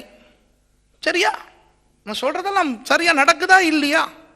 ஜனத்துக்கு விரோதமாய் அதே ஜனம் எழும்பி இருக்கிறது. சரியா? இலங்கையை எடுத்து பார்த்தால் தமிழர்கள் எல்லாரும் ஒன்றாய் இருந்து அடி வாங்கிய ஒரு காலம் உண்டு. ஒரு பாகுபாடு இல்லாம தமிழங்க எல்லாம் அடி வாங்கணும். நாங்கெல்லாம் ஏன் அடி வாங்கணும் 77 எங்களுக்கே தெரியாது. 77 யாழ்ப்பாணம்னு ஒரு சாமான் இருக்குதான்னு கூட எங்களுக்கு தெரியாது. ஆனா அடிச்சான். யாழ்ப்பாணத்துக்கு போனா அடிச்சான். அடி வாங்கிட்டு எங்க ஓடுறதுன்னு தெரியாம இருந்தோம். அப்புறம் தான் நமக்கு யாழ்ப்பாணம் ஃபேமஸ் ஆயிடுச்சு. விளங்குதா? ஓ, இப்படி ஒரு இடம் இருக்கோ, நிறைய தமிழங்க இருக்கிற ஏரியா இருக்கோன்னு நமக்கே புவியியல் இலங்கையில தெரிய ஆரம்பிச்சது அப்போதான். உண்மையா சொல்றேன் நான். சரியா? எங்க அப்பா ராகம ஸ்டேஷன் மாஸ்டரா இருந்தார். அப்ப ராகமைக்கு போயிருக்கிறோம் நாங்க. திடீர்னு ஒரு நாள் ராத்திரி வந்து எங்களெல்லாம் அடிக்கிறான். நாங்க போயிட்டு பாத்ரூமுக்கெல்லாம் ஒளிஞ்சு எல்லாம் ஏன் அடிக்கிறான்னு தெரியல. ஆனா ஒண்ணு புரியுது, தேமாலுன்னு அடிக்கிறான். அப்ப நம்ம தமிழ்ங்கிறனால இவங்களுக்கு பிரச்சனை போல இருக்கு அப்படின்னு அடிக்கிறான். எல்லாம் அடி வாங்கி அப்புறம் பாதுகாக்கிறதுக்கு ஸ்டேஷன் மாஸ்டர்னு சொல்லி எங்களை கொண்டு போய் போலீஸ்ல போட்ட பிறகு அங்க போலீஸ்காரங்கிட்ட கேட்கணும், ஏன் எங்களை அடிக்கிறாங்கன்னு. யாப்பனே பிரச்சனை, யாழ்ப்பாணத்துல பிரச்சனை தான். அது என்ன பணம் யாப்பனே முன்னாடி அப்பதான் யாப்பனே தான், யாழ்ப்பாணம் தெரியாதான்னு. தெரியாதே அப்படின்னா அது ஒரு இடம் சிலோன்ல வடக்கு. அவ அங்க என்ன நடக்குது? அங்க தமிழங்க தான். அங்க சிங்களாக்கள் இல்லையோ? இல்ல கொஞ்சம் தான். சிங்களாக்கள் கொஞ்சம், தமிழாக்கள் நிறைய இருக்கிற இடம் ஒன்று சிலோனுக்குள்ள இருக்கோ? அப்பதான் தெரியும். அடி வாங்கி ஒளிஞ்சுக்கிட்டு இருக்கிற போதுதான் தெரியுது. இன்றைக்கு எத்தனையோ ராஜ்யங்கள் ஒன்றோடு ஒன்று சண்டை பிடித்துக் கொண்டிருக்கின்றன. 20ஆம் நூற்றாண்டிலே ஐரோப்பாவுக்குள்ளே, மேற்கு ஐரோப்பாவுக்குள்ளே ஒரு சண்டை நடந்தது. அந்த யுத்தம், அந்த விரோதம், அந்த ராஜ்யங்களுக்கு விரோதமான விரோதம் வெளியிலே ஒழுங்காக தெரியவில்லை. ஆனால் ஒரு பெரிய யுத்தமே வந்து பெரிய அளவிலே பாதிப்பு வந்தது. அது என்ன தெரியுமா? பெரிய பிரித்தானியா, இங்கிலாந்து, ஸ்காட்லாந்து இவர்கள் ஐரோப்பிய சமூகத்தோடு சில சட்ட விதிகளுக்கு இவர்கள் ஒத்து வரவில்லை, இணங்கவில்லை என்றபடியினால் சும்மா வந்த ஒரு சின்ன வியாதியை அடிப்படையாய் வைத்து பிஎஸ்சி என்று சொல்லி மாடுகளுக்கெல்லாம் பைத்திய நோய் பிடித்து விட்டது என்று இந்த continental Europe, France, Germany, Belgium, Holland இந்த நாடுகள் எல்லாம் இங்கிலாந்துக்கு விரோதமாய் குற்றம் சாட்டி இங்கிலாந்திலே இருக்கின்ற மாடுகள் லட்சக்கணக்கிலே கொலை செய்யப்பட்டன. உங்களுக்கு ஞாபகம் இருக்கிறதா? மேட் கவ் டிசீஸ், பிஎஸ்சி. அது ஒரு பெரிய ஒரு சதி தெரியுமா? உண்மையான வியாதி அல்ல, சும்மா அந்த பறவை காய்ச்சல் வந்த மாதிரி உண்மையாக ஒரு சின்ன ஒரு வியாதி வந்தது. ஆனால் இந்த ஐரோப்பிய நாடுகள் இங்கிலாந்தை அடிபணிய வைப்பதற்காக சதி செய்து அவர்களுடைய மாடுகளை கொல்ல வைத்தது. சரியா? எவ்வளவு பெரிய பிரச்சனைகள் இந்த ஐரோப்பாவுக்குள்ளே நடந்து கொண்டிருக்கின்றன உங்களுக்கு தெரியுமா?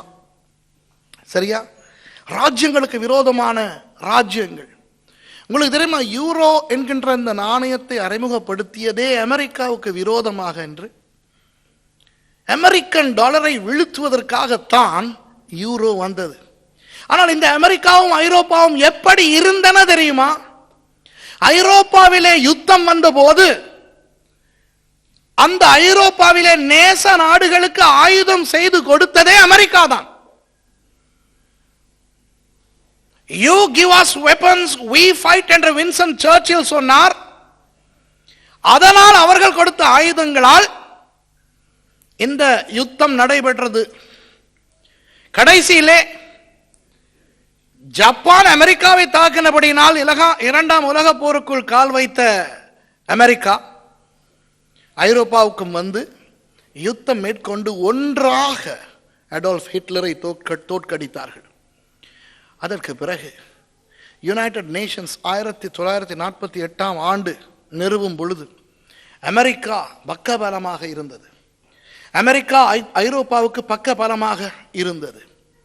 ஆனால் அந்த ராஜ்யங்களுக்கு இடையிலேயே ஒரு விரோதத்தை உண்டு பண்ணி அந்த விரோதத்தின் நிமித்தம் யூரோவை கொண்டு வந்தார்கள். இன்றைக்கு ராஜ்யங்களுக்கு விரோதமாய் ராஜ்யங்கள் பயங்கரமாக எழும்பிக் கொண்டிருக்கின்றன. சரியா? இதெல்லாம் நிறைய நான் எனக்கு சொல்லிக்கிட்டு போகலாம். 20வது நூற்றாண்டு ஒரு முக்கியமான நூற்றாண்டு கிறிஸ்தவர்களுக்கு. ஏனென்றால் நான் நம்புகிறேன் தனிப்பட்ட ரீதியாக இந்த 21வது நூற்றாண்டிலே இயேசு வருவார் என்று. ஏனென்றால் அந்த அளவுக்கு ஆயத்தங்கள் 20வது நூற்றாண்டிலே நடந்து விட்டன. வாசிங்க. பஞ்சங்களும் கொள்ளை நோய்களும் பூமி அதிர்ச்சிகளும் பல இடங்களில் உண்டாகும். இன்றைக்கு பஞ்சங்கள். சரியா? ஒரு காலத்திலே பஞ்சம் என்றால் எத்தியோப்பியா தான். 70களிலே 80களிலே பஞ்சம் என்றால் எத்தியோப்பியா தான். ஆனால் இன்றைக்கு செய்தி என்ன சொல்லுகிறது என்றால், உலக ஜனத்தொகைக்கு ஏற்ற உணவு உற்பத்தி உலகிலே இல்லை. எத்தனை பேர் பார்த்தீங்க அந்த நியூஸ்? சரியா? பஞ்சமான ஒரு உலகம் இது. விசேஷமாக சில நாடுகளிலே, சியரலியோன் போன்ற நாடுகளிலே பயங்கரமாக ஜனங்கள் சாப்பாடு இல்லாமல் செத்து கொண்டிருக்கிறார்கள். பஞ்சங்கள். முன்பு அந்த காலத்திலே பஞ்சம் வருவதென்றால் ஏதாவது ஒரு இயற்கை காரணியினால் தான் அது நடக்கும். இப்போ பஞ்சம் எல்லா இடங்களிலும் இருக்கிறது. கொள்ளை நோய்கள். உங்களுக்கு தெரியுமா, 20வது நூற்றாண்டு நமக்கு பரிசாய் கொடுத்த ஒரு வியாதி தான் எய்ட்ஸ். சரியா? எய்ட்ஸ் என்ற வியாதி வந்தது. எத்தனையோ புதிய புதிய வியாதிகள் வருகின்றன. இன்றைக்கு மாத்திரம் நீங்கள் வியாதிகள் பார்த்தால் ஆச்சரியப்படுவீர்கள், இத்தனை கொள்ளை நோய்களா என்று.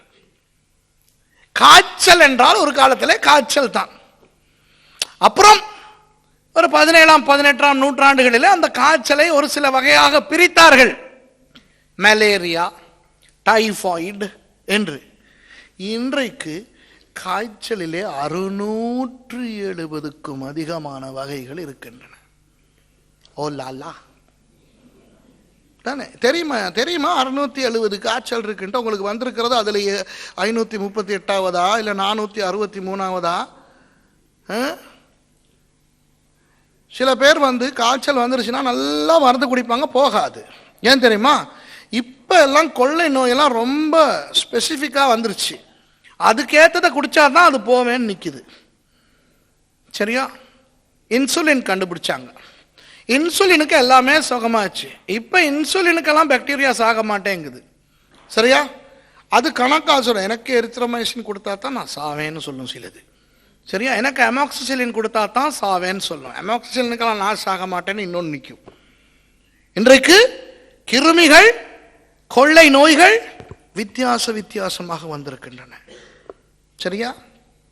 ஆண்டவர் சொன்னது சரி. அடுத்தது என்னது? பஞ்சங்களும் கொள்ளை நோய்களும் பூமி அதிர்ச்சிகளும். பூமி அதிர்ச்சி. இந்த சுனாமி என்கிறீர்களே, அந்த சுனாமிக்கு காரணம் என்ன தெரியுமா? பூமி அதிர்ச்சி. சரியா? சும்மா கடல் நார்மலா தான் இருக்குது எந்த நாளும் மாதிரி. ஆனால் பூமி அதிர்ந்தபடினால், அந்த அதிர்ச்சி ரெக்டர் ஸ்கேலிலே கூடுதலாக இருந்தபடினால்,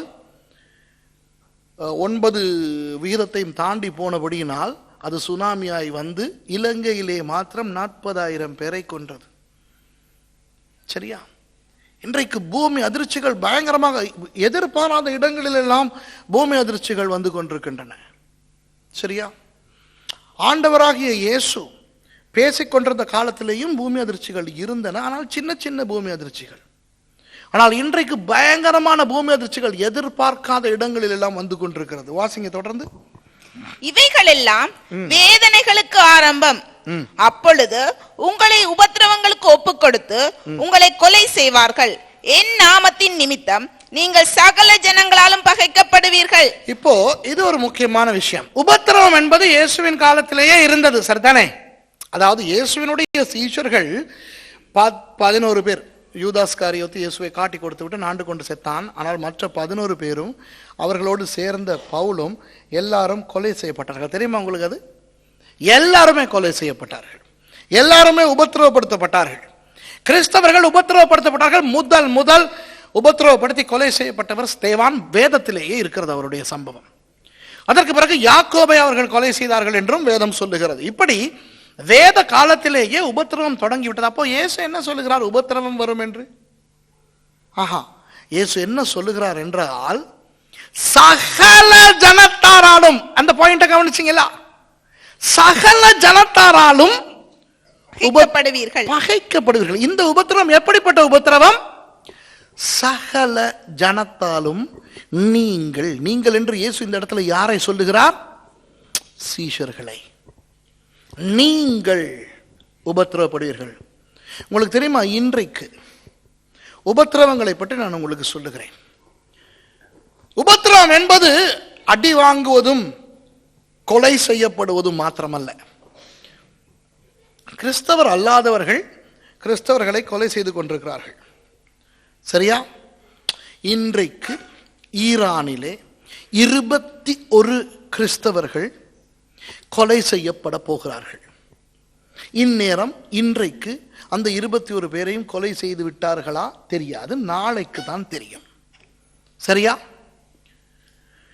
அதே நேரம் பிரேசிலிலே, கத்தோலிக்க நாடாகிய பிரேசிலிலே சுமார் 4 கிறிஸ்தவர்கள் ஆயுள் தண்டனைக்காக உட்கார்ந்திருக்கிறார்கள். இன்றைக்கு சீனாவிலே நூற்றுக்கணக்கான கிறிஸ்தவர்கள் கொலை செய்யப்பட்டுக் கொண்டிருக்கிறார்கள். பர்மாவிலே இப்படி நடக்கிறது. இந்தியாவிலே சில இடங்களிலே ரகசியமாக சபைகள் தாக்கப்பட்டு கொண்டு வருகின்றன. இலங்கையிலே ஒவ்வொரு ஞாயிற்றுக்கிழமையும் குறைந்தது ஒரு சபையாவது பௌத்தர்களால் தாக்கப்பட்டு கொண்டு வருகிறது. சரியா? நான் இங்கே வருவதற்கு முதல் நாள் என்னுடைய கிளை சபை பாஸ்டர் உபத்திரவப்படுத்தப்பட்டார், சாந்த. சரியா? இப்படி உபத்திரவங்கள் அந்நிய ஜனங்களால் கிறிஸ்தவர்களுக்கு வந்து கொண்டிருக்கிறது. ஆனால் அது காலாகாலமாக இருந்து வந்தது. ஆனால் சகல ஜனங்களாலும் நீங்கள் வெறுக்கப்படுவீர்கள், பகைக்கப்படுவீர்கள் என்று இயேசு சொன்னது இன்று நடக்கிறது. கிறிஸ்தவ நாடாகிய அமெரிக்காவிலே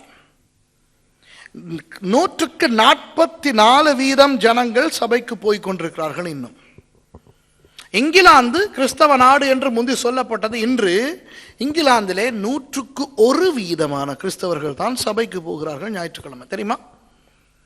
அப்போ இங்கிலாந்து அப்படி இருக்க, அமெரிக்காவிலே 144% சபைக்கு போய் வருகின்ற அந்த அமெரிக்காவிலே, ஒஹாயோ என்கின்ற மாநிலத்திலே ஆண்டவர் இயேசு, கிறிஸ்து, பரிசுத்த ஆவியானவர் என்ற இந்த சொற்களை நீங்கள் வெளியிடங்களிலே பாவித்தால் கைது செய்யப்படுவீர்கள்.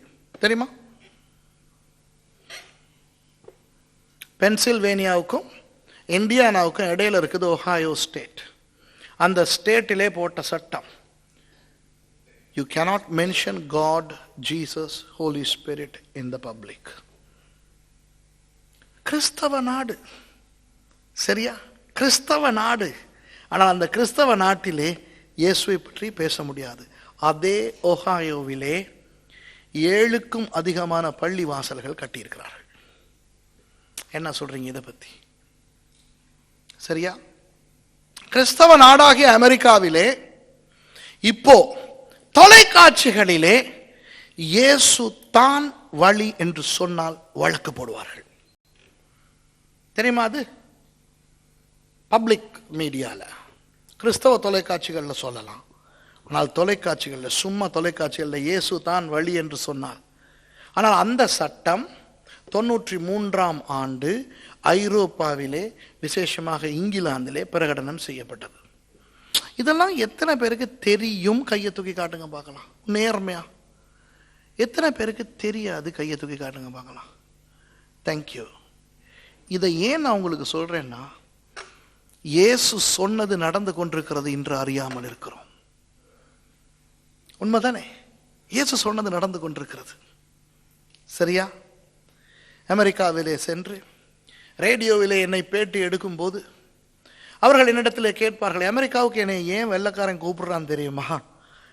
ஒன்றுமோ நான் பெரிய அவனை விட இங்கிலீஷ் பேசுறேன்ட்டோ, அவனுக்கு தெரியாத அந்த பராபர ரகசியம்லாம் எனக்கு தெரியுங்கிறனாலையோ அல்ல. அவர்கள் பேச முடியாத விஷயங்களை ஒரு வெளிநாட்டவனாக நான் பேச முடியும். அவர்கள் ரேடியோவிலே என்னிடத்தில் கேட்பார்கள், சில கேள்விகளை கேட்பார்கள்.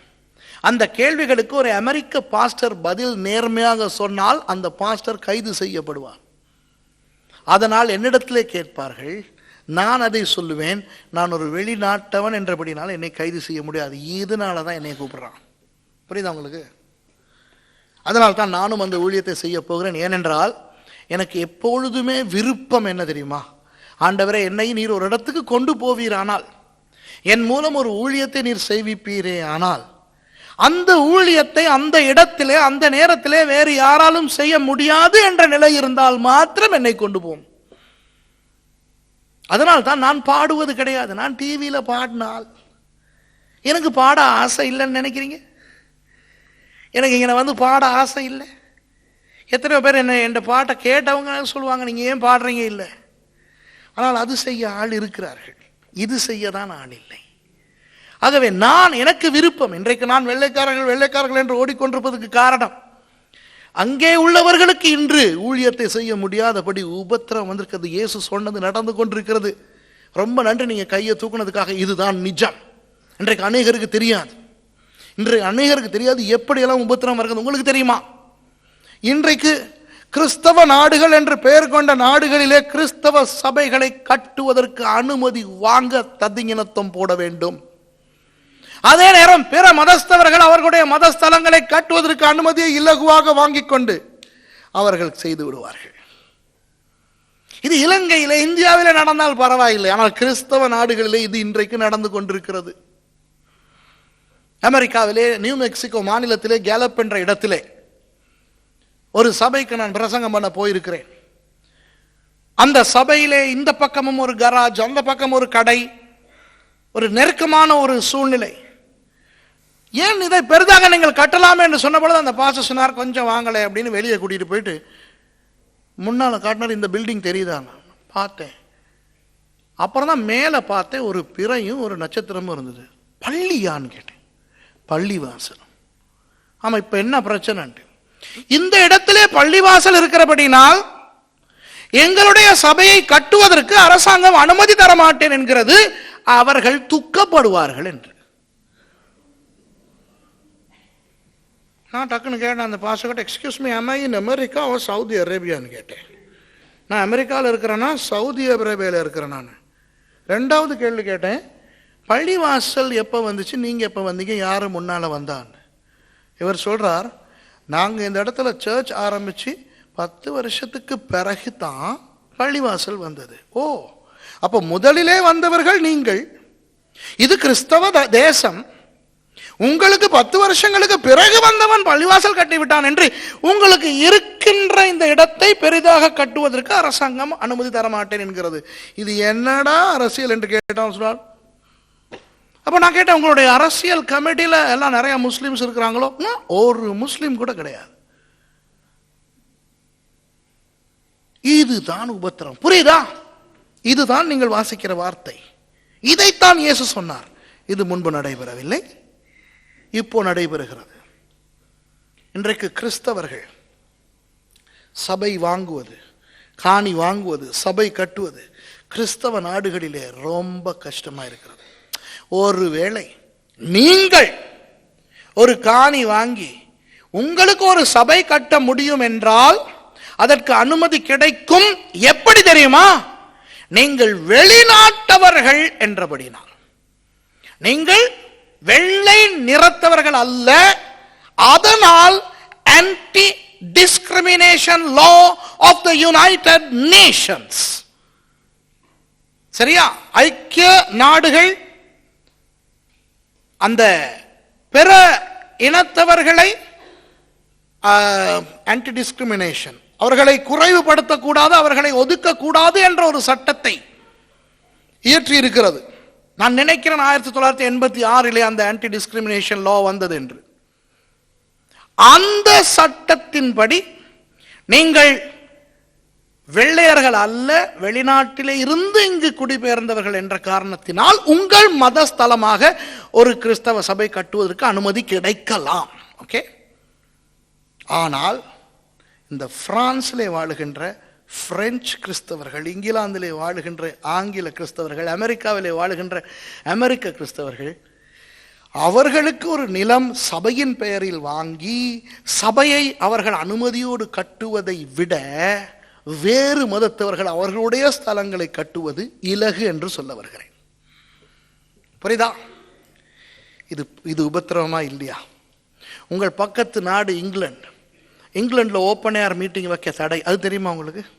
வெளியரங்க கூட்டங்கள், சுவிசேஷ கூட்டங்கள் வைக்க தடை தெரியுமா? அது அப்போ நீங்கள் கேட்கலாம், இல்லையே இங்கிலாண்டில் அந்த சர்ச் கூட்டம் வைக்குதே, இந்த சர்ச் கூட்டம் வைக்குதே. நீங்கள் சொல்கிற அவ்வளவு சர்ச்சும் ஒன்று தமிழ் சர்ச் இல்லாட்டி ஆப்பிரிக்கன் சர்ச். அந்த anti discrimination law of the United Kingdom, அதனால நம்ம ஆளுக்கு லேசாக இருக்குது கலரை காட்டி ஒரு சர்ச் கட்டுறதுக்கு. புரியுதா உங்களுக்கு? ஹலோ, உங்களுக்கு புரியுதா நான் பேசுறது? ரொம்ப சைலன்ஸாக இருக்கிறீங்க. ஏன்? இயேசுவின் வருகையை பற்றி பேச வர மனுஷன் இதெல்லாம் நமக்கு என்னத்துக்குங்கிறீங்களா? விளங்கிக்கிறங்க. இன்றைக்கு இயேசு சொன்னது நடக்கிறது. எல்லாரும் கிறிஸ்தவர்களை பகைக்கிறார்கள். இன்றைக்கு கிறிஸ்தவ நாடுகளே, கிறிஸ்தவ அரசாங்கங்களே கிறிஸ்தவர்களை பகைக்கிற ஒரு காலம் வந்திருக்கிறது. இயேசுவினுடைய வருகை மிகவும் மிகவும் அருகாமையில் இருக்கிறது. வாசிச்சுட்டு போங்க அடுத்தது. அப்பொழுது அநேகர் இடறல் அடைந்து ஒருவரை ஒருவர் காட்டிக் கொடுத்து ஒருவரை ஒருவர் பகைப்பார்கள். இந்த இடத்துல இயேசு ஒரு தனிப்பட்ட ரீதியான விஷயத்துக்கு வருகிறார். அப்பொழுது, அதாவது பகை வரும் பொழுது ஒருவரை ஒருவர் காட்டிக் கொடுப்பார்கள். இன்றைக்கு கிறிஸ்தவ குடும்பங்களுக்குள்ள இது நடக்கிறது. பரிசுத்தமாய் வாழ விரும்புகின்ற பெற்றோருக்கு எதிராக பிள்ளைகள், பரிசுத்தமாய் வாழ விரும்புகின்ற கணவனுக்கு எதிராக மனைவி, மனைவிக்கு எதிராக கணவன். இன்றைக்கு யாராவது வந்து கேட்டால், நீங்கள் வேதத்தை சுமந்து கொண்டு ஆண்டவருடைய ஆலயத்துக்கு போகிறீர்களா என்று, அது நான் அல்ல என் மனைவி என்று ஒருவரை ஒருவர் காட்டிக் கொடுக்கிற ஒரு காலம் வந்திருக்கிறது. ஆமாவா இல்லையா?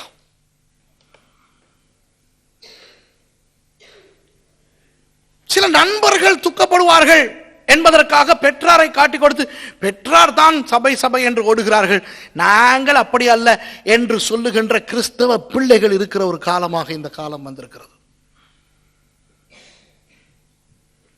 சரியா? ஒருவரை ஒருவர் காட்டிக் கொடுக்கிற ஒரு காலம். இன்றைக்கு கிறிஸ்தவ சமுதாயத்தில் இது நடக்கிறதா இல்லையா? இப்போ பாஸ்டர் ஒரு கடிதம் வாசித்து காட்டினார் எனக்கு. அந்த கடிதத்திலே ஒரு நபர் பாஸ்டர்மாரனுடைய பெயரை போட்டு இந்த பாஸ்டர்னுடைய சபைக்கு அந்த பாஸ்டர் வந்து பணம் காணிக்கை சேர்த்து கொள்ளை எடுத்துக் கொண்டு போறாள் என்று போகிறார் என்று ஒரு கிறிஸ்தவ நபர் ஒரு கிறிஸ்தவ பாஸ்டருக்கு கடிதம் எழுதியிருக்கார். சரிதானே? யார் யாரை காட்டி கொடுக்கிறார்? ஒரு கிறிஸ்தவ நபர் இன்னும் ஒரு கிறிஸ்தவ ஊழியக்காரனுக்கு இன்னும் 2 ஊழியக்காரர்களை பற்றி கேவலம் பேசுகிற ஒரு காலம் இது. ஒருவரை ஒருவர் காட்டி கொடுக்கிறார்கள். அநேகருடைய அன்பு தணிந்து போகிறது. விளங்குதா? உள்ளுக்கே நடக்குது, உங்களுக்குள்ளே என்று அந்த சீஷர்களை குறித்து அவர் சொல்லுகிறார். சபைகளுக்குள்ளே வாசிங்க. அநேகம் கள்ள தீர்க்கதரிசிகளும் எழும்பி அநேகரை வஞ்சிப்பார்கள். அநேக கள்ள தீர்க்கதரிசிகள் எழும்பி அநேகரை வஞ்சிப்பார்கள். கள்ள தீர்க்கதரிசிகள் பழைய ஏற்பாட்டிலேயே உண்டு. ஆமாவா இல்லையா? கள்ள தீர்க்கதரிசிகள் எழும்புவார்கள் என்று சொல்லவில்லை. அநேக கள்ள தீர்க்கதரிசிகள் எழும்புவார்கள். வேத காலத்தை பார்த்தால் ஏதாவது 1-2 கள்ள தீர்க்கதரிசி இருந்தான். சரியா? ஆனால் இன்றைக்கு தீர்க்கதரிசிகளை எடுத்து பார்த்தால் அதிலே அதிகமானோர் கள்ளர்கள், கொஞ்சம் பேர் தான் நல்லவர்கள். ஆகவே அதிகமானோரை நம்பக்கூடாது, கொஞ்சம் பேரை தான் நம்ப வேண்டும். யார் அந்த கொஞ்சம் பேர்? அதுதான் கஷ்டம். ஏன்னா பார்க்கிற இடம்லாம் அநேகர் தான் இருக்கிறானுங்க. சரியா? கள்ள தீர்க்கதரிசி தன்னை நல்லவன் என்று நிரூபிப்பது லேசா, நல்ல தீர்க்கதரிசி தான் நல்லவன் என்று நிரூபிப்பது லேசா? கள்ள தீர்க்கதரிசி ஏன் தெரியுமா? நல்ல தீர்க்கதரிசி பொய் சொல்ல மாட்டான், கள்ள தீர்க்கதரிசி பொய்யெல்லாம் சொல்லி நிரூபிப்பான். சரிதானே? கள்ளனுக்கு தான் தான் கள்ள நிலை என்று நிரூபிப்பதற்கு 1000 வழி தெரியும். இப்போ இந்த இடத்துல இயேசு என்ன சொல்லுகிறார்? சில விஷயங்களை சொல்லுகிறார். அநேக கள்ள தீர்க்கதரிசிகள் என்பார்கள், அநேகம் பேர். அவர்கள் எத்தனை பேரை வஞ்சிப்பார்களாம்? அநேகரை. இப்ப நீங்க உங்களுக்கு ஷுவர் இல்லை. இப்ப நீங்க அந்த அவங்களுடைய தீர்க்க தரிசனத்தை கேட்குறீங்க, ஒரு 2-3 இடத்துல இடிக்குது.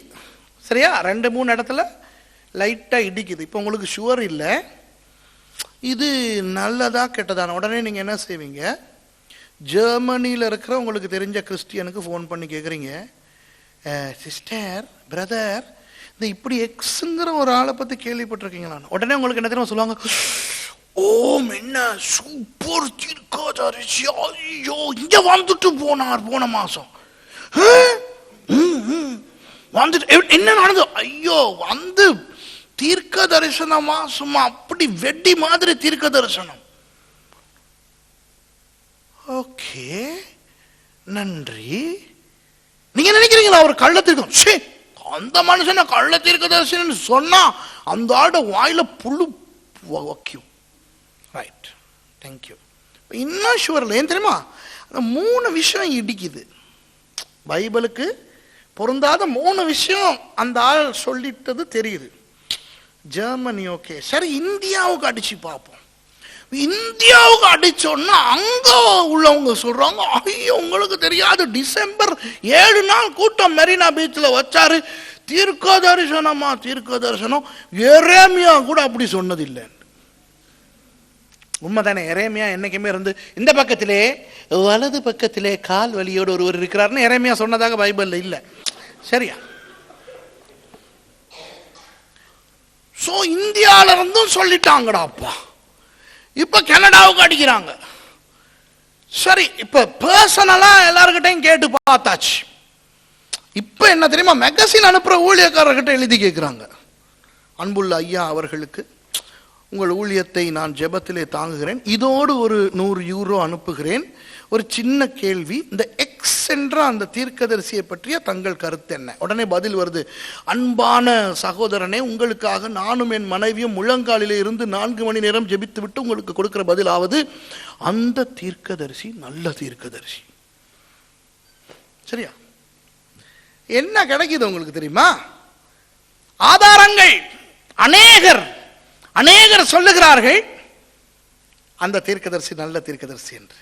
ஆகவே அந்த இடிச்சிச்சே 3 பாயிண்ட், 3 பாயிண்ட் தானே இடிச்சிச்சு, 30 பாயிண்ட் நல்லது இருக்குதே, கெட்டதை விட்டுட்டு நல்லதை பார்ப்போம் என்று அந்த தீர்க்கதரிசியை ஏற்றுக்கொள்ளுகிறார்கள். அந்த தீர்க்கதரிசினால் வஞ்சிக்கப்படுகிறார்கள். வசனம் என்ன சொல்லுது? அநேக கள்ள தீர்க்கதரிசிகள் வந்து எழும்பி அநேகரை வஞ்சிப்பார்கள். அநேகரை வஞ்சிப்பார்கள். இன்றைக்கு அநேகர் தீர்க்க தரிசனங்களுக்கு வஞ்சிக்கப்பட்டு கொண்டு போகிற ஒரு காலம். அதனால் இன்றைக்கு நாய், பூனை, கரடி எல்லாம் கூட தீர்க்கதரிசிகளாய் வரக்கூடிய ஒரு காலம். உங்களுக்கு நான் சொல்லுகிறேன், இப்போ கள்ள தீர்க்க தரிசனத்தை கண்டுபிடிப்பது எப்படி, கள்ள தீர்க்க தரிசனத்துக்கும் நல்ல தீர்க்க தரிசனத்துக்கும் என்ன வித்தியாசம், அதை பற்றி நான் பேச வரவில்லை. நான் இந்த கடைசி காலத்தை உங்களுக்கு சொல்லிக் கொடுக்க வந்திருக்கிறேன். இயேசு சொல்லுகிறார், அநேக கள்ள தீர்க்கதரிசிகள் எழும்பி அநேகரை வஞ்சிப்பார்கள். அதனால் தீர்க்க தரிசனங்களின் மேலே ஒரு ஆசை வந்துவிடும். இன்றைக்கு நீங்கள் ஜனங்களோடு பேசினால் வேத வசனத்தை எத்தனை பேர் நேசிக்கிறார்கள், தீர்க்க தரிசனங்களை எத்தனை பேர் நேசிக்கிறார்கள் என்று பெரும்பான்மையினர் தீர்க்க தரிசனங்களை தான் சொல்லுவார்கள். ஏன் தெரியுமா? தீர்க்க தரிசனங்கள் கவர்ச்சியாக இருக்கும். தீர்க்க தரிசனங்கள் சுய ஆசீர்வாதத்தை குறித்து இருக்கும். தீர்க்க தரிசனங்கள் வார்த்தையை விட நன்மை கொடுக்கிறதாய் இன்றைக்கு அநேகர் நினைக்கிறார்கள். ஆகவே பைபிள் டீச்சர்மாரை விட தீர்க்க தரிசிகளுக்கு மவுசு வருகின்ற காலம் தான் கடைசி காலம். அதற்காக தீர்க்கதரிசிகள் வேண்டாம் என்று சொல்லவில்லை, நல்ல தீர்க்கதரிசிகள் என்றும் உண்டு. இயேசு சொல்லுகிறார், கள்ள தீர்க்கதரிசிகள் எழும்புவார்கள். வாசிங்க. அநேகம் அக்கிரமம் மிகுதியாவதினால் அநேகருடைய அன்பு தணிந்து போம். அநேகருடைய அன்பு தணிந்து போம். அக்கிரமம் மிகுதியாவதினால் அநேகருடைய அன்பு. இங்க பாருங்கள், மனித சமுதாயத்தை இணைத்து வைத்திருப்பதே அன்பு. குடும்பங்களை இணைத்து வைத்திருப்பதே அன்பு. கணவன் மனைவிக்கு இடையிலே இருக்கிற அந்த பசையே, அந்த கம் க்ளூ, அதுவே அன்பு. பிள்ளைகள் பெற்றாருக்கு இடையில இருக்கிற ஐக்கியத்துக்கு காரணமே அன்பு. அன்பு தணியும் போது குடும்பங்கள் பிரியும். அன்பு தணியும் போது பிள்ளைகள் பெற்றாருக்கு விரோதமாக எழும்புகிறார்கள். அன்பு தணியும் பொழுது சபைகள் உடையும். இன்றைக்கு அதாவது சகோதரர்கள் சண்டை பிடிப்பதும், பெற்றார் பிள்ளைகளை கொல்லுவதும், இதெல்லாம் காலாகாலமாக நடந்து வருகிறது. ஆனால் இன்று உலகத்தை பார்த்தால் பயங்கரமாக இந்த மாதிரி நடக்கிறது. ஒரு 43 வயது அம்மா 6 வயது மகனை கொன்று குப்பை தொட்டியிலே இருந்தால் என்று இன்றைக்கு பேப்பர்ல போட்டுருந்துச்சு. சரியா? இப்படிப்பட்ட ஒரு காலம். சபைகளுக்குள்ளே பாருங்கள், ரட்சிக்கப்பட்ட குடும்பங்களுக்குள்ள இன்றைக்கு பாருங்கள் எத்தனை அன்பில்லாத நிகழ்ச்சிகள் நடக்கின்றன என்று. அநேகருடைய அன்பு தணிந்து போகும். அநேகர் ஆண்டவரை நேசிக்கின்ற அன்பும் தணிந்து போகிறது. ஆண்டவரை நேசிக்கின்ற அன்பு சும்மா ஒருவருக்கு ஒருவர் உடனேயான அன்பு மாத்திரமல்ல, அன்பு தணிந்து போகும். சரி, சீக்கிரம் வாசிக்கிட்டு போவோம். முடிவு பரியந்த நிலை நிற்பவனே ரட்சிக்கப்படுவான். சரி, அடுத்த வசனம். ராஜ்யத்தினுடைய இந்த சுவிசேஷம் பூலோகம் எங்கும் உள்ள சகல ஜாதிகளுக்கும் சாட்சியாக பிரசங்கிக்கப்படும். அப்போது முடிவு வரும். சரி, முடிவு வருவதற்கு முன்னே சுவிசேஷம் சகல ஜனங்களுக்கும் பிரசங்கிக்கப்படும். இப்போ இயேசு இன்னும் ஏன் வரவில்லை என்றால் சுவிசேஷம் எல்லா இடத்துக்கும் போகவில்லை. சரியா? இப்போ சில நேரம் நீங்கள் யோசிக்கலாம், எவ்வளவு தொலைக்காட்சிகள் வந்திருக்கின்றன, இன்றைக்கு தொலைக்காட்சி வாயிலாக சுவிசேஷம் முழு உலகத்துக்கும் போகிறது என்று. போகிறது, எல்லாரும் பார்க்கிறார்களா? சரி, இப்போ பாருங்க, சுவிசேஷம் போகுது. இன்னைக்கு கிறிஸ்தவனுக்கே கிறிஸ்தவ டிவியை பார்க்கறதுக்கு அருவருப்பாக இருக்கிற காலம் இது. சரிதானே? உண்மையா பொய்யா? இன்னைக்கு கிறிஸ்தவ நிகழ்ச்சிகள் நீங்கள் யாரும் நீங்கள் கோவப்படாதீங்க, ஏன்னா உண்மையை சொல்கிறேன். டிவின்னு சொன்னா என்ன? ஜனங்களை கவர்ந்து இழுக்கணும், அப்படிதானே? டிவி என்ன பண்ணணும்? ஜனங்களை உட்கார வச்சு பார்க்க வைக்கணும். இப்போ நாங்கள்லாம் எங்கேருந்து வந்திருக்கோம்? உலகத்துலேருந்து. நீங்கள் எல்லாம் எங்கேருந்து வந்திருக்கீங்க? உலகத்தில் இருந்து. நீங்கள் எல்லாரும் இமயமலை சாரல்ல இருந்து வரலையே. நீங்கள் எல்லாம் எங்கேருந்து வந்திருக்கிறீங்க? நீங்கள் எல்லாம் டிவி பார்த்து, படம் பார்த்து, இன்டர்நெட் பார்த்து, இல்லையா? இப்போ நேற்று கேட்டேன், இத்தனை வருஷத்துக்கு முந்தி ரட்சிக்கப்பட்டோம், இப்படி நினைப்போமே, ரட்சிக்கப்பட்ட பிறகு படமே பார்க்கலன்னு சும்மா பொய்க்கி அது அப்படி நடக்க சான்ஸே இல்லை. சும்மா சும்மா சொல்றேன், நான் ஒரு கற்பனை தான், யாவும் கற்பனை. இது நிஜம் அல்ல, கதை. அதாவது இப்போ ரட்சிக்கப்பட்டதுல இருந்து நீங்கள் யாருமே டிவி பார்க்கல, நீங்கள் யாருமே படம் பார்க்கலன்னு வைப்போம். ஆனால் எல்லாம் ஒரு 10 வருஷம் 15 வருஷத்துக்கு உள்ள தானே ரட்சிக்கப்பட்டிருக்கீங்க. அப்போ அதுக்கு எல்லாம் பார்த்துருப்பீங்க தானே, சரியா? இலங்கையிலே 40,000 கிராமங்களிலே 25,000 கிராமங்களுக்கு இன்னும் சுவிசேஷம் போகவில்லை. 40,000 வெறும் 40,000 கிராமங்களில் 15,000 கிராமங்களிலே தான் சுவிசேஷம் இருக்கு. ஐயோ பாஸ்டர், எத்தனையோ சர்ச்சுகள் இருக்குது, எத்தனையோ ஊழியக்காரங்க இருக்காங்க, எல்லாம் நகரங்கள்ல கிடக்குறானுங்க, எல்லாம் கொழும்புல கிடக்குறாங்க, எல்லாம் கண்டியில கிடக்குறாங்க, கிராமங்கள்ல யாரும் கிடையாது. இந்தியாவிலே எத்தனை மாநிலங்கள், எத்தனை கிராமங்கள் சுவிசேஷம் இல்லை. இன்றைக்கு எத்தனையோ உலக நாடுகளில் சுவிசேஷம் இல்லை. ஆனால் ஒன்று சொல்லுகிறேன், இந்த துக்க செய்திகள் சொல்லிக்கிட்டே இருக்கிறது கூட, நல்ல செய்தி சொல்றேன். இன்றைக்கு அதிவேகமாக வளர்ந்து வருகிற சபை சீனாவிலே இருக்கிறது. சீனாவிலே ஒரு நாளைக்கு 10,000க்கும் அதிகமான ஜனங்கள் ஆண்டவரை ஏற்றுக்கொள்கிறார்கள். ஒவ்வொரு வாரமும் குறைந்தது 15,000 பேர் சீனாவிலே ஞான ஸ்நானம் பெறுகிறார்கள். உபத்திரவம் இருக்கின்ற தேசங்களில் எத்தனையோ பேர் ரட்சிக்கப்பட்டு கொண்டு வருகிறார்கள். இன்றைக்கு சுவிசேஷம் போகிறது, போகாதது இருக்கிறது. இந்த டிவியை நம்பாதீங்க, சேட்டலைட்டை நம்பாதீங்க, அது மூலமா சுவிசேஷம் போகாது. ஆனால் கர்த்தருக்கு ஸ்தோத்திரம், இன்றைக்கும் ஆண்டவருக்கு ஊழியத்தை நடப்பிக்கிற சுவிசேஷகர்கள் உண்டு. எலியா ஒரு தடவை சொல்லுகிறார், ஆண்டவரே நான் மாத்திரம் மீதம் இருக்கிறேன் என்று. ஆனால் ஆண்டவர் சொல்லுகிறார், பாகாலுக்கு முழங்கால்களை மடக்காத 7,000 பேரை வைத்திருக்கிறேன். ஒரு பக்கம் மேலோட்டமாக இப்படி நடந்து கொண்டிருந்தாலும் உள்ளே ராஜ்யத்தின் சுவிசேஷம் அறிவிக்கப்பட்டு கொண்டு வருகிறது. அது சீக்கிரம், அதனால் தெரியாது எப்போ எல்லாருக்கும் சுவிசேஷம் போய்விடும் என்று தெரியாது. ஆனால் சீக்கிரமாக அது நடைபெறும். 24 வாசிங்க. மீறுதலை தவிர்க்கிறதற்கும், கவனிங்க, மீறுதலை தவிர்ப்பது என்றால் என்ன? அடுத்தது பாவங்களை தொலைக்கிறதற்கும், பாவங்களை தொலைக்கிறது என்றால் என்ன? அடுத்தது அக்கிரமத்தை நிவர்த்தி பண்ணுகிறதற்கும், அக்கிரமங்களை நிவர்த்தி பண்ணுகிறது என்றால் என்ன? நித்திய நீதியை வருவிக்கிறதற்கும், நித்திய நீதியை வருவிப்பது என்றால் என்ன? தரிசனத்தையும் தீர்க்க தரிசனத்தையும் முத்திரிக்கிறதற்கும், தரிசனத்தையும் தீர்க்க தரிசனத்தையும் முத்திரிக்கிறதுக்கும் என்றால் என்ன? மகா பரிசுத்தம் உள்ளவரை அபிஷேகம் பண்ணுகிறதற்கும். மகா பரிசுத்தம் உள்ளவர் யார்?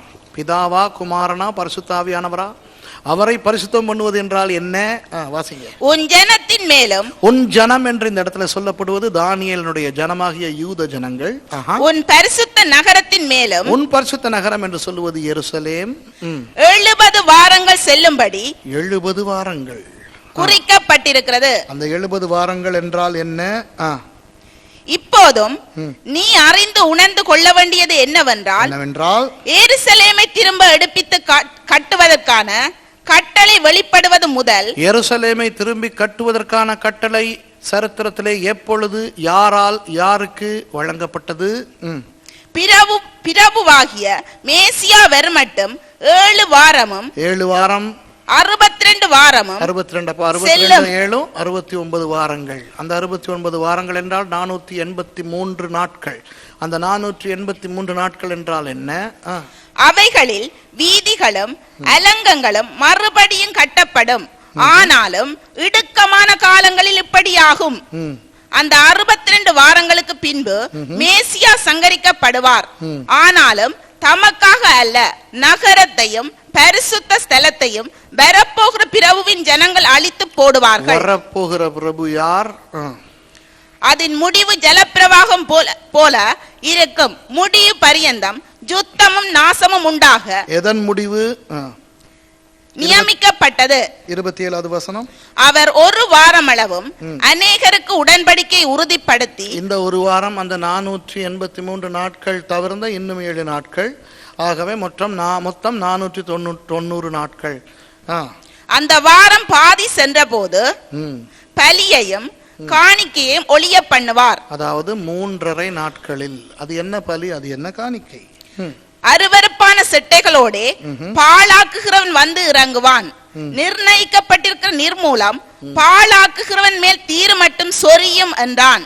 சரி, இந்த அவ்வளவையும் இயேசு இங்கே சொல்லுகிறார் தானே. அதாவது இந்த மாதிரி விளக்கமாய் சொல்லவில்லை. அந்த 70 வாரத்தை குறித்து 15வது வசனத்திலே பேசுகிறார். இப்போ நான் கேட்டேனே கேள்விகள், இதுக்கெல்லாம் பதில் நாளைக்கு சொல்ல போகிறேன். ஓகே, இப்போ கடைசியாக ஒரு விஷயத்தை வாசிச்சு முடிப்போம். 36வது வசனம், மத்தேயு 24 36வது வசனம். 34வது வசனம். இவைகளெல்லாம் சம்பவிக்கும் முன்னே இந்த சந்ததி ஒளிந்து போகாதென்று மெய்யாகவே உங்களுக்கு சொல்லுகிறேன். இவைகளெல்லாம் சம்பவிக்கும் முன்னே இந்த சந்ததி ஒளிந்து போகாதென்று மெய்யாகவே உங்களுக்கு சொல்லுகிறேன். இதைத்தான் புதிய ஏற்பாட்டு கிறிஸ்தவர்கள் தவறாய் நினைத்தார்கள். இயேசு இந்த சந்ததி என்று சொல்லும் பொழுது அவர்கள் நினைத்தது, இப்போ உயிரோடு இருக்கிறவர்கள் சாவதற்கு முன்பதாக இவர்களுடைய வாழ்நாளிலே இயேசு வந்து விடுவார் என்று. அதனால்தான் தெசலோனிக்கே சபையினர் வேலைக்கு போகாமல், தங்களுடைய காணியாட்சிகளை எல்லாம் கொடுத்து விட்டு பாடசாலை போகாமல் இயேசு வருகிறார் என்று நினைத்தார்கள், இயேசு இப்படி சொன்னபடியினால். ஆனால் உங்களுக்கு நான் என்ன சொன்னேன், 23ஆம் அதிகாரத்தை காட்டி இந்த சந்ததி என்று அவர் யாரை சொன்னார்? வேத பாரகர்களும் பரிசேயர்களும். அதாவது இயேசு வரும் வரை வேத பாரகர்கள் பரிசேயர்கள் என்கின்ற இந்த அதிபரிசுத்தவான்களாகிய கள்ளர்கள் அழிந்து போவதில்லை என்றுதான் இயேசு சொன்னார். புரியுதா உங்களுக்கு? இந்த சந்ததி என்று இயேசு சொன்னது அந்த காலத்தில் உயிரோடு வாழ்ந்தவர்கள் அல்ல, இந்த காலத்தில் உயிரோடு வாழுகிறவர்கள் என்று அல்ல. அவர் சொன்னது இந்த வேத பாரகர்களை போன்றவர்கள், பரிசேயர்களை போன்றவர்கள் இருந்து கொண்டே இருப்பார்கள் இயேசு வரும் வரை என்று. இந்த சந்ததி, அந்த பார்த்தீங்களா, நான் திட்டினேனே, அந்த ஜாதி, அந்த சந்ததி இருந்து கொண்டே இருக்கும் என்று இயேசு சொன்னார். இப்ப 36வது வசனத்தை வாசிங்க. அந்த நாளையும் அந்த நாளிகையையும் என் பிதா ஒருவர் தவிர மற்றொருவனும் அறியான், பரலோகத்தில் உள்ள தூதர்களும் அறியார்கள். இன்னொன்னு இருக்கு, அந்த வசனத்தை திருப்பி வாசிங்க. அந்த நாளையும் அந்த நாளிகையையும் என் பிதா ஒருவர் தவிர மற்றொருவனும் அறியான், பரலோகத்தில் உள்ள தூதர்களும் அறியார்கள். நோவாவின் காலத்தில் கொஞ்சம் அந்த இடத்துல குமாரனும் அறியார்னு இல்லையா தமிழ்ல? அதுக்கு பிறகு வருதோ, அதுதானே பார்த்தேன். அந்த துண்டை மாத்திரம் வாசிங்க. நோவாவின் காலத்தில் எப்படி நடந்ததோ அப்படியே மனுஷகுமாரன் வரும் காலத்தில் நடக்கும். இல்ல இல்ல இல்ல, அந்த காலத்தை அறிய மாட்டார்னு சொல்லும் போது குமாரனும் அறியார்னு இருக்குது. பிரெஞ்சில் இருக்கு தானே, தமிழ்ல இல்ல. இங்கிலீஷ்ல இருக்கா? Have you got it in English? Pastor இங்கிலீஷ்ல இருக்குதான், இங்கிலீஷ்ல இருக்குதான், பிரெஞ்சிலையும் இருக்குதான், ஆனா தமிழ்ல இல்ல. பாத்தீங்களா? குமாரனும் அறியார். அதை மாத்திரம் சொல்லி முடிக்கிறேன். இங்க பாருங்க, இயேசு என்றைக்கு வரப்போகிறார், ரகசிய வருகை என்று நடக்க போகிறது என்று தெரியாது. அடையாளமாக கெஸ் பண்ணலாம், இந்த காலம் கடைசி காலம் என்று சொல்லலாம். ஆனால் அந்த நாளையும் நாளிகையையும் பிதாவை தவிர தூதர்களும் அறியார்கள். மாட்கள் இருக்கு இல்ல, அதான் மாட்கள் இருக்குது, ஆனா அது வேலை இல்லை. நம்ம மத்தேயு பார்த்துக்கிட்டு இருக்கோம், சரியா? ஆனால் மத்தேயிலையும் இருக்கிறது என்பது ஆங்கில பிரெஞ்சு வேதாகமங்களை பார்த்தால் தெரிகிறது. ஆகவே தமிழிலே இருக்க வேண்டும். தமிழிலே மாட்களே இருக்குதான். எங்க இருக்குது? 13:32. சரி, ஆனால் அந்த அந்த அது எங்கேயாவது இருக்குதானே, தமிழ்ல மாட்களை சரி இருக்குதானே. அதனால் அதை விளக்குகிறேன், கேளுங்கள். குமாரனும் அறியார் என்று சொல்லும் போது இயேசுவை அது குறிக்கிறது. அதாவது இயேசுக்கு தான் எப்போ வரப்போகிறார் என்று தெரியாதா? அதை விளக்குகிறேன். இயேசு 100% தேவனாக இருந்தார், இயேசு 100% மனிதனாக இருந்தார். அவர் மனிதனாக இருக்கும் பொழுது மனுஷகுமாரன், தேவனாக இருக்கும் பொழுது அவர் வார்த்தையானவர். சரியா? அவர் சொன்னது குமாரன் அறியார் என்று. அதாவது மனுஷனாய் வந்த இயேசுவுக்கு தெரியாது, ஆனால் தேவனாகிய இயேசுவுக்கு தெரியும். புரியுதா உங்களுக்கு? சிலுவையிலே மரித்தவர் தேவனாகிய இயேசு அல்ல, மனுஷனாகிய இயேசு. ஆகவே மரியாளுடைய மகன் மனுஷனாகிய இயேசு. ஆகவே மரியாள் தேவ மாதா அல்ல, மனுஷ மாதா, மனுஷனாகிய இயேசுவின் மாதா. சரியா? ஆகவே இதை தெரிந்து கொள்ளுங்கள். இந்த வசனத்தை வாசித்து சிலர் குழம்புகிறார்கள், இயேசுவுக்கே தெரியாது தான் எப்போ வருகிறான் என்று. இல்லை, இயேசுவுக்கு தெரியும். அவர் மனிதனாக வந்த பொழுது அவருக்கு தெரியாது. இந்த இயேசு சொல்லுகிற அந்த தானியேலின் 70 வாரங்கள் என்ன, அதை நான் நாளைக்கு விளக்கப்படுத்துகிறேன். மிக மிக முக்கியம். அந்த விஷயங்களுக்கு இந்த உலகம் இப்போ ஆயத்தமாக இருக்கிறது என்று நாளைக்கு நான் உங்களுக்கு விளங்கப்படுத்த போகிறேன். கர்த்தர் தாமே உங்களை ஆசீர்வதிப்பார். ஆமென். சோமனமெல்லாம் இந்த கூட்டங்கள் எல்லாம் நாம் உணர்வடைய வேண்டும், புத்தி தெளிய வேண்டும், மன திரும்ப வேண்டும். நாம் இதெல்லாம் கூடுறதுக்கு ஒரே ஒரு காரணம், இயேசுவின் வருகையில் தேவராட்சியத்தை நிற்கணும். அதான் இங்கே சண்டை பிடிச்சி போட்டி சபையை பிரித்து அங்கே ஓடி இங்கே ஓடி சொல்லி ஒரு பிரயோஜனம் இல்லை. கதையை பார்த்தா இயேசு அது சீக்கிரம் வாரார். ஆகவே நாம் தேவனுடைய சபையில் இருந்து வார்த்தையை சரியாக கற்றுக்கொண்டு தேவராட்சியம் போகத்தான் இங்கே இருக்கிறோம். கொம்பனி கட்ட கடை கட்டத்துக்கு நாங்கள் இயேசு வைத்துக் கொள்ளலை. அதிலே சொல்லலாரு. இதில் பதவியல், போட்டியல், பொறாமையல், சபை பிரிக்கிறதெல்லாம் தேவையே இல்லை. தேவராட்சியத்துக்கு போகிறதான் இவ்வளோ கஷ்டப்படுறாங்க. இதுக்காகத்தான் இவ்வளோ ஊழியர்கள், இவ்வளோ பணம், இவ்வளோ செலவுகள், உத்தரவுகள், வேதனைகள், அடிகள், உதைகள், துன்பங்கள், அவமானங்கள் எல்லாம் இதுக்குத்தான். அதிலே சொல்லலாரும். ஆகவே இந்த நாட்களில் உங்களுக்கு நமக்கு சொல்லப்படுது ஒரே ஒரு நோக்கம், ரட்சிக்கப்படுது நம்முடைய வாழ்வு அங்கே. அதிலே சொல்லலாரும். அந்த வருகைக்குத்தான் இவ்வளோ ஆயத்தப்படுத்தி கொண்டுக்கிறோம். இதற்கிடையில் இதெல்லாம் நடக்கும் என்று சொல்லிக் கொடுக்குறார்கள். ஆகவே இந்த நல்ல நாளில் இயேசு கூட வாழ்க்கை ஒப்பு கொடுத்து, கடந்த நாட்களில் இப்படியான குழப்பங்கள் உங்களுக்கு இருக்குமானால் தூக்கி எறிந்து விட்டு தேவனுடைய வார்த்தையில் நான் வாழ போகிறேன், ஆண்டவர் வார்த்தை எனக்கு போதும், அவருடைய வார்த்தையில் நான் ஜீவிக்க போகிறேன், ஆண்டவர் வார்த்தையில் நான் ஆண்டவர் சபையில் இருக்க போகிறேன், இயேசு வரைக்கும் நானும் எடுத்துக்கொள்ளப்பட வேண்டும் என்று ஆயத்தம் உள்ளவள் அழ சொல்லாரம். 10 கன்னிகளில் 5 கன்னிகள் ஆயத்தமான. இது ஆயத்தப்படுத்தாத கூட்டங்கள். எல்லாரும் ஜோமனும் கைகளை உயர்த்தி கத்திரிக்க இயேசுக்கு ஒப்பு கொடுத்து ஜோமனும் எல்லாரும் வாழ திறந்து எல்லாரும் நேசிக்கிற பரலோக பிதாவை, இன்றைக்கு நாங்கள் மத்தேயு 23ஆம் அதிகாரத்தில் பார்த்தோம், 24 பார்த்தோம், தானியேல் 9 பார்த்தோம். இதை பார்க்கும் பொழுது ஆண்டவரே, நாங்கள் எத்தனை காரியத்தை அறியாமல் இருக்கிறோம் என்பதை பார்த்தோம். சுவாமி தேவரீர், இந்த நாளில் பாச சுரேஷ் அவர்கள் மூலம் எங்களுக்கு கொடுத்த ஆழமான சத்தியங்களுக்காக ஸ்தோத்தரிக்கிறோம் ராஜா. தெரியாத மறைபொருட்களை எங்களுக்கு போதித்துக் கொண்டிருக்கிற பரிசுத்த ஆவியானவரே, இந்த அன்பு ஊழியக்காரனை ஆஸ்வதிப்பீராக. வருகிற நாட்களை இன்னும் அவரை பயன்படுத்தி உம்முடைய வருகைக்கு எங்களை ஆயத்தப்படுத்தும்படியாக ஜெபிக்கிறோம். ஆண்டவரே, நாம் இன்றைய ஆண்டவர் இயேசு கிறிஸ்து வரவாரானால் உம்மோடு நாங்கள் வர வேணும் என்று ஆயத்தமாக இருக்கிற அந்த இருதயங்களை தரும்படி ஜெபிக்கிறோம்.